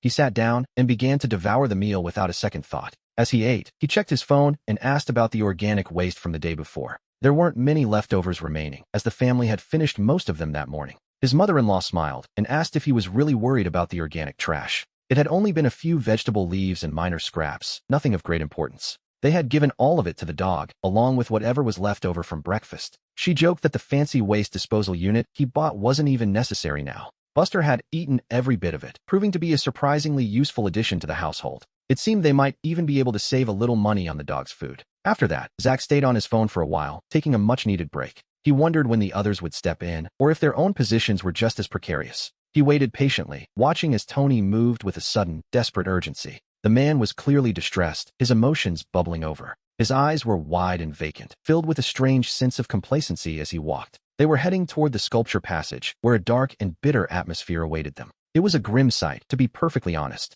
Not long after, Zach went to the monitoring center just as the heavy doors were opening. The old man had returned, arriving on his electric scooter and driving slowly. He steered with one hand, while shaking the other blindly from time to time. He had already been bitten, and we see him enter through the gate to park his scooter. He walked toward the guard shack, opened the door, went inside, and shut it behind him. A moment later, the outdoor air conditioning unit hummed to life. A few more minutes passed, and suddenly, the door to the guard shack swung open again. The old man stumbled out, took 2 shaky steps, and collapsed onto the ground. His sister-in-law, visibly trembling, grabbed his clothes and asked if the man was dead. Zack moved slightly to free his shirt from her grip and told her that he was indeed dead. But he wasn't entirely gone, as Zack pointed toward the glowing screen. On the monitor, they watched as the old man's legs began to kick and twitch. Suddenly, the body flipped over and rose from the ground, arching its back in a way that no normal person could possibly achieve. To be honest, it was a movement that defied biology. The creature straightened itself up slowly. As we zoom in, we see that his skin had turned a sickly grayish color, while his veins had darkened into a deep, bruised black.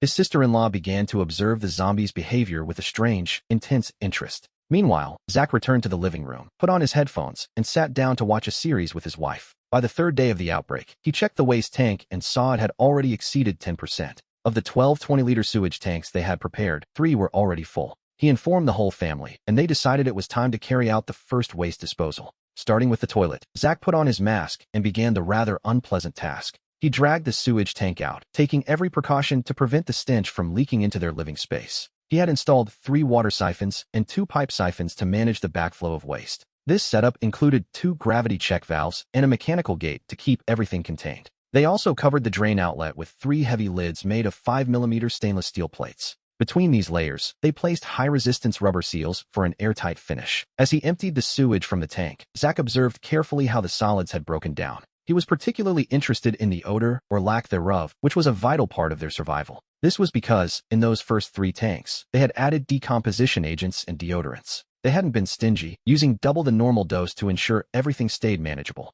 In the other tanks, they used 1.5 and 1.25 times the standard amount, just to be safe, respectively. After comparing the results from all 3 tanks, they decided that from now on, they would use the 1.5 dose. Next came the gray water system, where we see they have 2 storage tanks. Each has a 5-ton capacity, and both are equipped with UV light and ozone disinfection units. One of them functions as the clean water tank, storing what they pump from the well. They always keep it full. If they use a ton of water, they simply pump another ton back in. It's a rotation system. The other is the sewage tank, where the bottom 30% is reserved for sludge sedimentation. They even built outlets at the 10 and 50% marks of the tank's height for proper drainage. The water in this sewage tank isn't just sitting there, however. It is also used to flush out the main drainage pipes. Zack released 100 kilos of wastewater to wash away the waste. After that, he used another 10 kilos of clean water to rinse the pipes. Once the job was finished, he sealed the drainage pipe once again. He washed and disinfected his hands before returning to the living area. His sister-in-law pointed at the lone zombie, noting that they seem to lack sight. Yet they can clearly sense light. They have no love for the sun. They hide in the shadows, and they are extremely sensitive to sound. They can follow the direction of a sound with terrifying precision. Their movements aren't particularly agile, but temperature seems to affect them greatly. In the heat, they move faster. In the cold, not so much. As for their sense of smell, that remains a mystery for now. They spent some time monitoring the drainage, which was exactly as he remembered it. Today, the internet was flooded with news about the infected and various official government announcements. On one hand, they urged everyone to stay indoors and wait for rescue. On the other, they finally authorized the military to use lethal force. According to the official version, the army would establish safe zones first. They planned to slowly clear the surrounding areas to expand those perimeters. The first safe zones would be in small towns and rural areas, where the population density is low and there are fewer infected. In those places, a defense system is much easier to establish. Zack checked the community group and saw there were plenty of survivors, though most of them were already running out of supplies. Some had even begun trying to trade whatever they had for food. He felt a twinge of regret for not pointing the security cameras outward.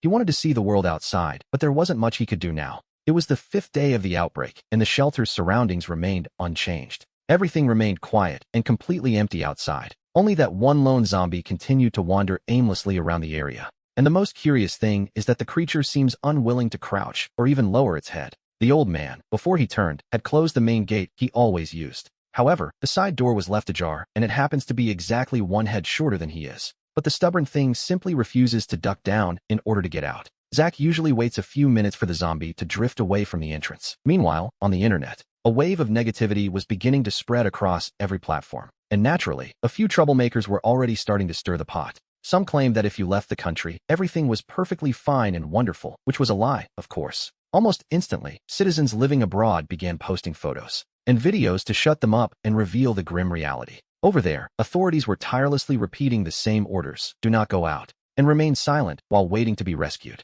They also released official information regarding the creation of the very first safe zone. While this sparked hope, 2 internet personalities, Leo and Gary, suddenly made an appearance. Consequently, the comment section turned back into a lively battlefield where everyone wanted to be the star. Suddenly, his wife's voice crackled over the radio, telling him to come quickly because a car was approaching. She sounded urgent as she spoke through the communicator. We see that in their rotation, Zach and his father-in-law are responsible for the night shift. We learn that Zach's wife and sister are currently handling the day shift. This daytime watch runs from 6 in the morning until 8 at night. They split it into 7-hour blocks, while the night shift is only 5. At this moment, his wife is covering the final shift of the day. He hurried into the monitoring room and saw a white van on the screen. The vehicle was wobbling dangerously as it approached their position. It was painfully obvious that the van was struggling to move forward at all. It reached the corner and stopped, and the driver hopped out to check the tires. The front left tire was clearly shredded, leaving the van completely flat. The driver climbed back in and steered the vehicle toward their factory. From the look of it, he wants to hide inside and change the tire. Zach quickly scanned the monitors to locate the wandering zombie. He eventually spotted it at the far end of the factory grounds. Though it was far, the path between the creature and the main gate was a straight line. The factory's sliding gate is equipped with an automatic license plate recognition system. He had set it up that way to make bringing in supplies much easier. The recognition function is still active, but now it simply records everything it sees. Essentially, any car with a license plate can enter without a problem. That is why the van entered so easily, and though they couldn't hear a thing through the thick walls. The zombie's sudden movements on the monitor told them everything they needed to know. It was obvious the creature had heard something, as it began shuffling toward the main gate. The driver turned right and parked not far from the entrance, unaware of the danger. Watching calmly as the heavy gate began to slide shut behind him, he stepped out, glanced around the yard, and started walking toward the guardhouse. He peered into the guardhouse, took a few hesitant steps, then stopped to look back at the van before returning. It seemed someone else inside the vehicle had kept him from exploring any further. The driver then pulled a small canister out of the trunk. From what we could see, it looked like a simple can of tire sealant. He knelt by the front left tire and began his work, oblivious to the approaching threat. Zach and his wife watched the monitors, their nerves stretched to the breaking point. The zombie had already covered more than half the distance when, quite suddenly, it appeared within the very same camera frame as the driver. The man finally stood up and began saying something to the person still in the car. When he finally turned and saw the zombie, it was barely 10 meters away from him. He scrambled back into the car, stumbling over his own feet in a blind panic, started the engine, and threw the van into a frantic reverse toward the main street. He maneuvered to the gate, waited for it to open, and sped away like a man possessed. As they watched the heavy gate finally click shut behind the retreating vehicle, Zach and his wife both let out a long, shaky sigh of relief. When he could finally breathe again, Zach realized his hands were completely soaked in sweat. And although Zach was genuinely happy for the man, he couldn't help but grumble a little. If you're going to make a run for it, the least you could do is take the zombies with you. Instead, they were left right there. We have now reached the 10th day of the outbreak. As one might expect in such a crisis, the water and electricity were finally cut off, and the internet, amidst a never-ending flood of digital cries for help, barely managed to hold on for another 20 hours before going dark. Only the solar streetlights remained lit, standing as the last flickering remnants of dignity for modern civilization. Without the web, they found themselves trapped in a bubble of misinformation. All they could do was pass the time watching the movies and series they had previously saved, which, in hindsight, was a very wise move. The total lack of communication with the outside world made them quieter among themselves as well. To keep their mental health from slipping, Zach's sister-in-law volunteered to lead a daily exercise routine. They also established a set of internal rules to limit their screen time, hoping to keep their minds sharp while the world outside crumbled. But, to everyone's surprise, his father-in-law managed to construct a makeshift microwave antenna. The signal was terrible, to be honest, but at least they could pick up a few channels. The national channel did nothing but broadcast endless official statements to the nation. The Zen channel only showed emergency notifications, and the local channels for their own province had already lost their signal entirely. However, the city channel from Zen, in the neighboring province, was still broadcasting some news. We can assume the Zen City channel was still broadcasting emergency notifications because the neighboring province had more military garrisons. They maintained much tighter control there. Besides, it was a heavily industrialized province. With superior industrial capacity and infrastructure, their power supply was also more stable than our own, and so, their lives entered the first critical stage. By critical, we aren't referring to their general supplies of food, nor was it a matter of waste management. The real problem was that they had finally run out of fresh vegetables and meat. At least, that was the problem for some. For the 3 younger members of the group, it wasn't such a dire situation, but the 3 elders simply couldn't get used to the change. Even though Zach had prepared 14 different types and over 200 kilos of freeze-dried vegetables, in the end, they just didn't taste the same as the fresh ones. The same thing happened with the frozen meat, which was losing its appeal. The 3 older adults began to lose their appetites quite noticeably. We reached day 40 of the outbreak. For the first time, a presenter appeared on the provincial channel. Judging by the background, he seemed to be in a transit studio. But the broadcast was clearly improvised. To be honest, the green screen effect wasn't even stable. The good news was that the first safe zone in the province had finally been established. This safe zone was located in the southern mountains, in what used to be a military training base. Just as the outbreak began, there were troops training right there. Once the soldiers realized the scale of the disaster, they established the safe zone immediately. After chaotically repelling the first waves of zombie attacks, the troops finally began to take the initiative and regain control. In the midst of the outbreak, an incredible proximity was observed. Forces rose up with strength, focusing on urban areas and the desire to push back the tides of the infected from the main alliances. By the time the day ended, they had finished setting up projects in the sector to secure the land. We see that they had enough provisions, solid defenses, and a reliable escape plan. There was simply no need to risk everything by heading to the safe zone. Deep down, they knew it was much better to stay in the shelter. Suddenly, Zach's wife raised a very good question in that moment. Surely there couldn't be many people left who could still watch television like they did.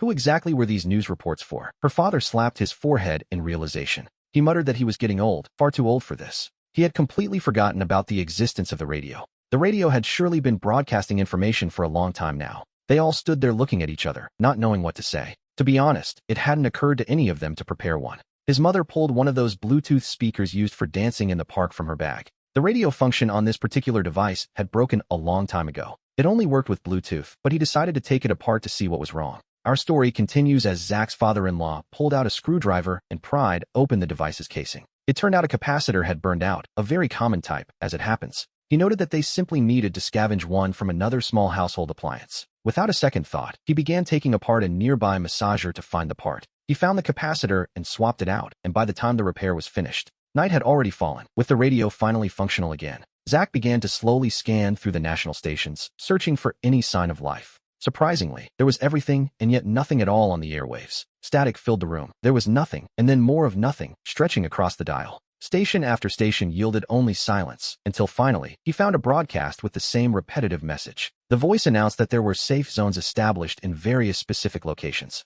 The recording urged survivors to head toward them according to their own circumstances. To be honest, the father-in-law's repair job was surprisingly effective. The device wasn't just picking up the standard commercial radio stations anymore. It even managed to catch the tactical signals from the local military airport. Suddenly, an idea occurred to Zach as he listened to the static.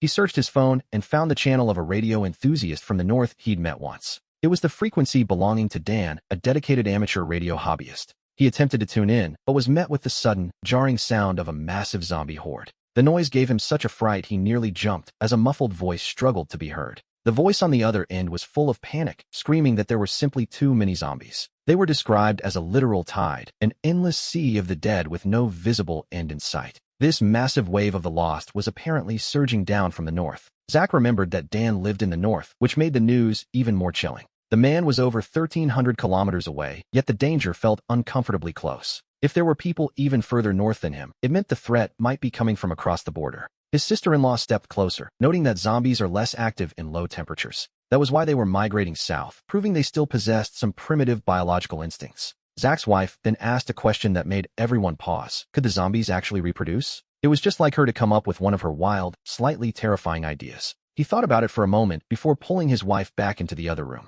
From his collection of study materials, he pulled out a specific film to show her. As she watched, the color drained from her face in complete disgust. To be honest, even Zach felt a bit nauseous looking at the footage himself. They returned to the living room, where his sister-in-law showed them a piece of paper.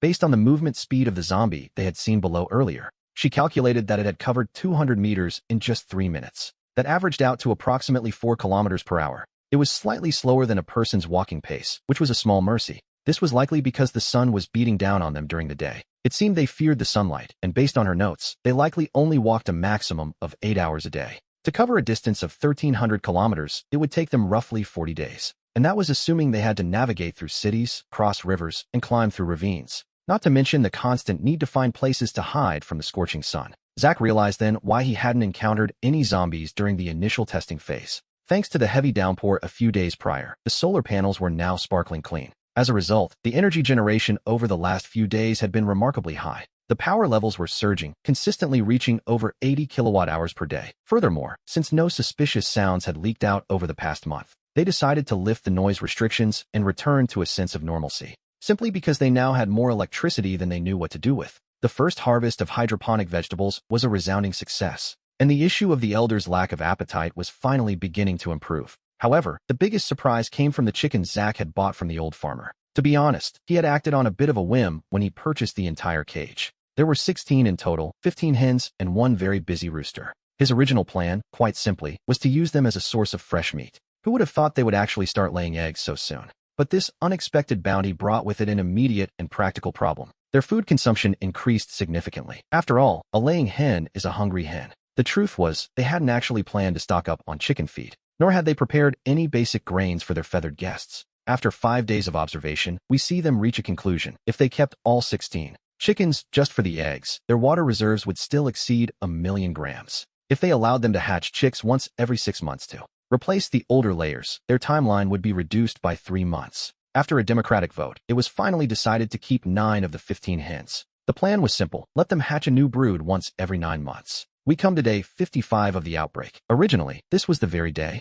that, in his past life, Zach had lost all contact with his in-laws. Their houses had stood facing each other, separated only by the river. In that previous timeline, they could still use flashlight signals to let each other know they were safe. Until, one day, there was no answer. But now, the entire family is gathered together inside the shelter. Though they cannot see the sunlight, the family is finally safe and sound. So they decided to organize a grand feast to mark the occasion. They celebrated with the drinks and fine liquors they had carefully treasured. They even had desserts and ice pops to go around. Eventually, Zach and his father-in-law sat down together to talk.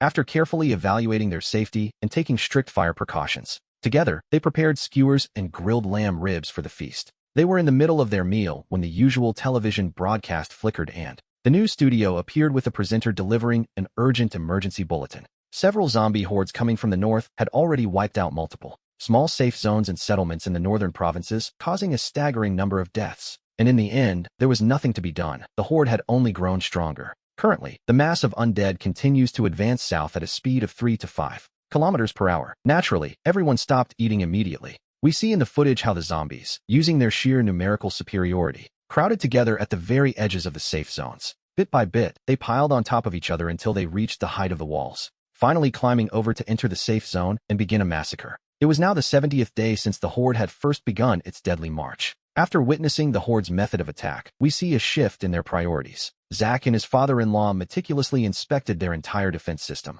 paying special attention to the platform where the destroyed staircase used to be. To prevent the zombies from stacking themselves high enough to climb inside, he used the remaining cement to turn the platform into a steep incline. This way, the zombies would find it impossible to keep their footing. Fortunately, the day also brought a bit of good news. The first batch of quail eggs was successfully sorted within the safe zone. This small victory means that our plan for a sustainable meat supply has taken a massive step forward. We have now reached day 90 of the outbreak. According to the news, the vanguard of the massive zombie horde heading south halted its advance 10 days ago due to the rising temperatures. Yet more undead continue to merge into the main group, swelling its ranks. Currently, the horde has settled to the north, over 400 kilometers away, occupying the banks of the Great Ebb River. Over the past few months, we see more safe zones appearing across the landscape. The nearest one is located only 50 kilometers from our position. However, one can't help but notice that while these small zones struggle to raise higher walls, they likely won't hold for long against such a horde. After 3 months of constant use, the bottom of the sewage tank has already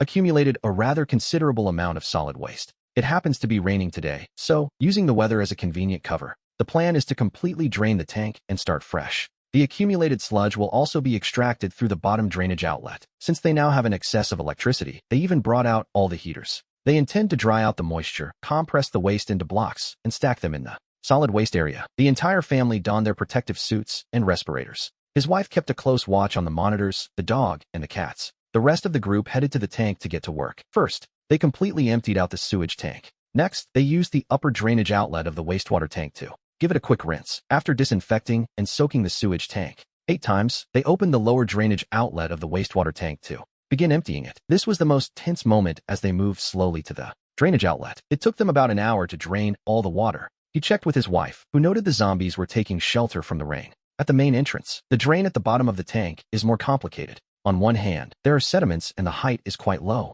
so it cannot be connected directly to the main drainage pipe. On the other hand, they fear too many solids might clog the pipes, which is why this specific drainage outlet remains open. They performed a quick check of the drainage outlet to ensure everything was ready. They double-checked that the 2 doors separating the drain from the living area were shut. He and his father-in-law pushed a wheelbarrow carrying a stainless steel tank of 150 liters. His mother-in-law controlled the drain valve. His mother was in charge of catching any stray drips, using a small basin once the tank was finally filled. His sister-in-law was in charge of operating the compressor. By then, we see they had already turned off the ozone generator. Everything was ready, and the valve was finally opened. A black, viscous substance emerged, looking uncomfortably like half-melted chocolate. Even though his respirator was working at full capacity, he realized that it is simply impossible to completely block out a stench like that. He joked they should just buy a new car. He and his father-in-law closed the valve tightly. They used all their strength to drag the heavy cart toward the solid waste treatment room. They turned off the UV lamp and opened the door, confirming the ozone concentration wouldn't affect the treatment. The valve opened, releasing more of that dark, sludge-like substance. They secured the valve properly and entered the compression cubicle to begin. Inside the solid waste compactor channel, they placed several layers of fiber cloth. Underneath the machine, they intentionally placed a large tub to catch the dirty water that would leak during compression. He and his father-in-law, spoonful by spoonful, scooped out the sticky mud. They poured it into the compression channel, filling it up to about 80% capacity. They covered it with fiber cloth, started the motor, and moved the compression plate gradually into its starting position. The compression began. Since they were afraid of tearing the fiber cloth, the descent speed was kept slow and the pressure remained gentle. Normally, compressing waste takes a mere 20 seconds, but for them, it took a full 2 minutes. In the end, the sludge was transformed into a flat plate, or a sheet, one might say. He mused that if they wrote something on it and it was found in a few hundred years, it would surely count as a historical document, a rather unpleasant one, to be honest. His father-in-law's laughter could be heard echoing through the respirator. It sounded a bit muffled, but he couldn't help but join in the laughter himself. Imagine future scientists studying what the plate was made of. They'd likely vomit on the spot. And then, naturally, they would be accused of destroying a priceless cultural relic. Between the jokes and the banter, we see them stacking the sludge plates one by one. Once the compression was finished, they brought in 2 electric heaters to finish the job. Taking advantage of their surplus electricity, they worked tirelessly to compress every last bit. They repeated the process over and over, hurrying to get every single plate dried out. Otherwise, the stench would linger, and the plates would remain a serious biological hazard. On the 150th day after the outbreak, the temperature finally began to drop. This sudden chill wasn't exactly a surprise to anyone in the shelter. After all this time, the government had already restored some social functions in the safe zones, including the weather forecast, which was a small but welcome return to normalcy. It was, in fact, one of the very first public services to be reinstated. To be perfectly honest, the change in temperature was barely felt inside the shelter. After all, good thermal insulation works just as well for the cold as it does for the heat. Inside, the cultivation area remained warm and humid, bathed in abundant artificial light. The hydroponic plants were growing with impressive exuberance, especially those known for their rapid growth, such as the lettuce and the chives. By this point, we see that they had already managed to harvest several times. And just as they were finding a bit of joy in farming and raising their chickens,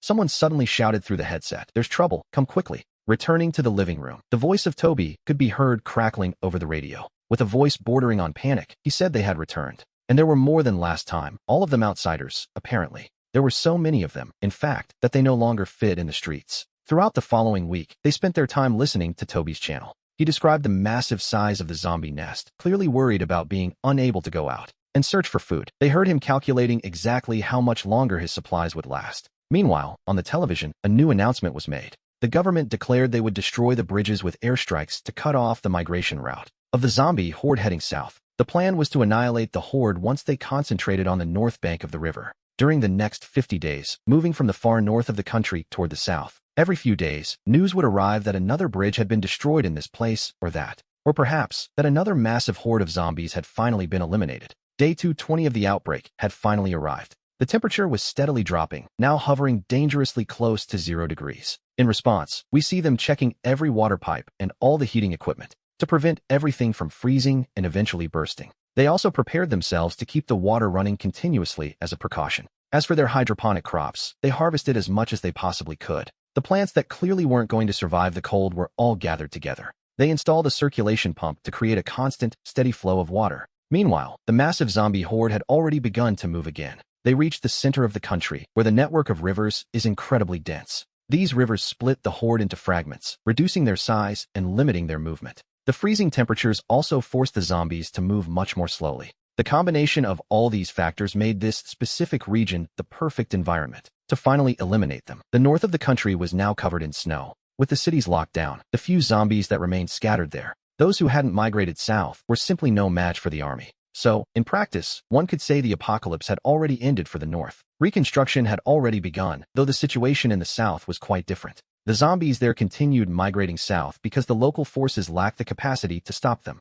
This brief window for the zombies to leave the country was quickly seized by the leaders. They destroyed the bridges to prevent the zombies from our country from continuing toward Nanjing, and also to cut off, quite effectively, any possible route back to the north. Of course, we know that our country's borders aren't just made of rivers. Because of that, some of the destroyed bridges are south of the border, and the government of China didn't object. If there is even anything left to be said at this point, our protagonist, Jake, could say with pride that the preparations he made for this apocalypse were never unnecessary. We fast forward to day 435 after the initial outbreak. Order in both the north and the south has finally become practically stable. It can be said with absolute certainty that the zombies have been eliminated. Those remaining in the central region are also being liquidated little by little. He felt that it wouldn't be much longer before they were finally rescued. However, the news reports today mention something quite concerning. In their specific area, BC, no survivors have been found in the last 100 days. No new distress signals have been received from that sector either. Therefore, to wipe out the zombie horde once and for all, the government has decided that in 10 days, they will drop bait in the rivers near BC.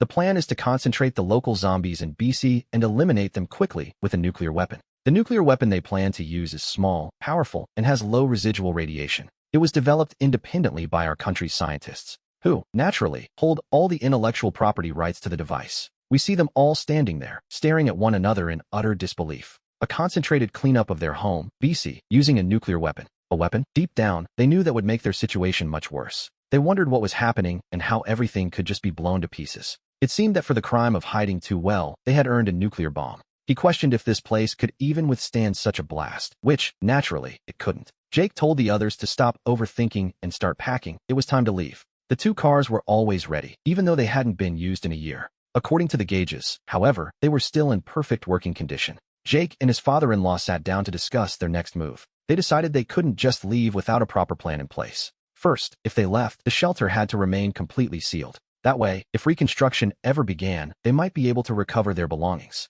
Second, they needed to eat a hearty meal before departing to ensure they had enough strength and energy to face any unexpected trouble on the road. Third, their new destination would be a designated safe zone. Fourth, although that zone had a rationing system, there was a silver lining. Any supplies they brought with them wouldn't be confiscated, they would remain theirs. Fifth, while currency was still in circulation, carrying large amounts of cash was difficult. They needed something of real value to use for bartering along the way. They decided to take every seed they hadn't planted yet, along with all the quails. Even the eggs were included, all carefully hard-boiled for the journey. Sixth on the list, one car would be dedicated entirely to carrying their basic food staples. Seventh, a supply of meat, and eighth, every variety of bean to serve as future seeds. Ninth, the explosives they had manufactured earlier, divided into neat 200-gram packets. 10th, they allocated 2 kilograms per car for self-defense, just in case, of course. 11th, they packed away bags of canned vegetables. 12th, a massive collection of various hot sauces, totaling 120 kilograms. These were stored securely in the cage mounted on the outside of the car.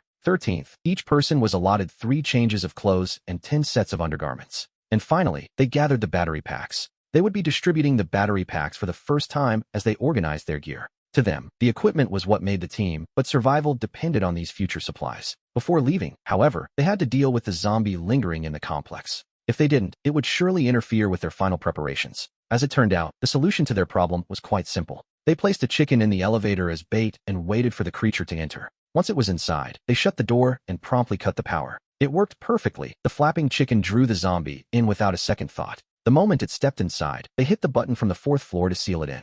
The moment the elevator began its ascent, they cut the power immediately. The very next thing they heard was the terrifying screech of the chicken. On the monitor, we see the zombie finish its meal before pacing aimlessly inside its new cage. To be absolutely certain the area was safe, they released 3 more chickens outside. After the birds wandered the complex for a full day and night, and seeing they were still alive and well, the team finally donned their protective suits. They descended to the 1st floor via the other elevator and began dismantling the false wall. Just as they finished, the day arrived when the government intended to deploy various decoys to lure the zombies out of the city. On the monitors, we see a military drone flying low and slow over the city streets, occasionally dropping live animals to get the creature's attention. At other times, it blasted loud music to draw the zombies from every corner. While the horde was being lured north, our survivors launched their own drone for the first time. High in the air, their small craft crossed paths with the military drone as it was returning to its base, and the two machines briefly met. On the second day, during a shift change, the military drone dropped a small package at the exact location where they had first encountered one another.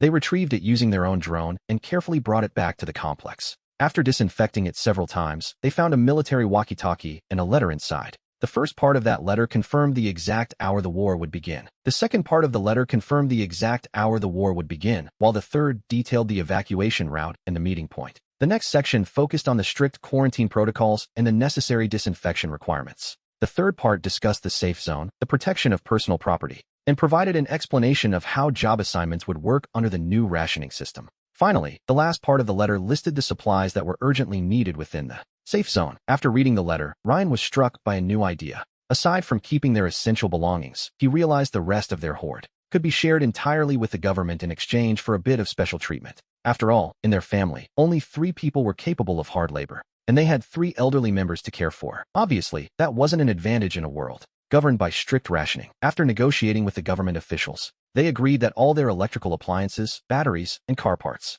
would remain theirs. The rest of the supplies would be split down the middle, on the condition that the 3 seniors wouldn't have to work and would still receive the same rations and care as everyone else. Furthermore, the government promised to send troops to collect them and help transport their remaining supplies, and so they waited for 2 days. On the second day after the zombies were cleared out, we see a convoy of vehicles approaching on the monitors, flying a military flag full of glory and pride. In that moment, Ryan knew his long struggle to survive the apocalypse had finally reached a successful end.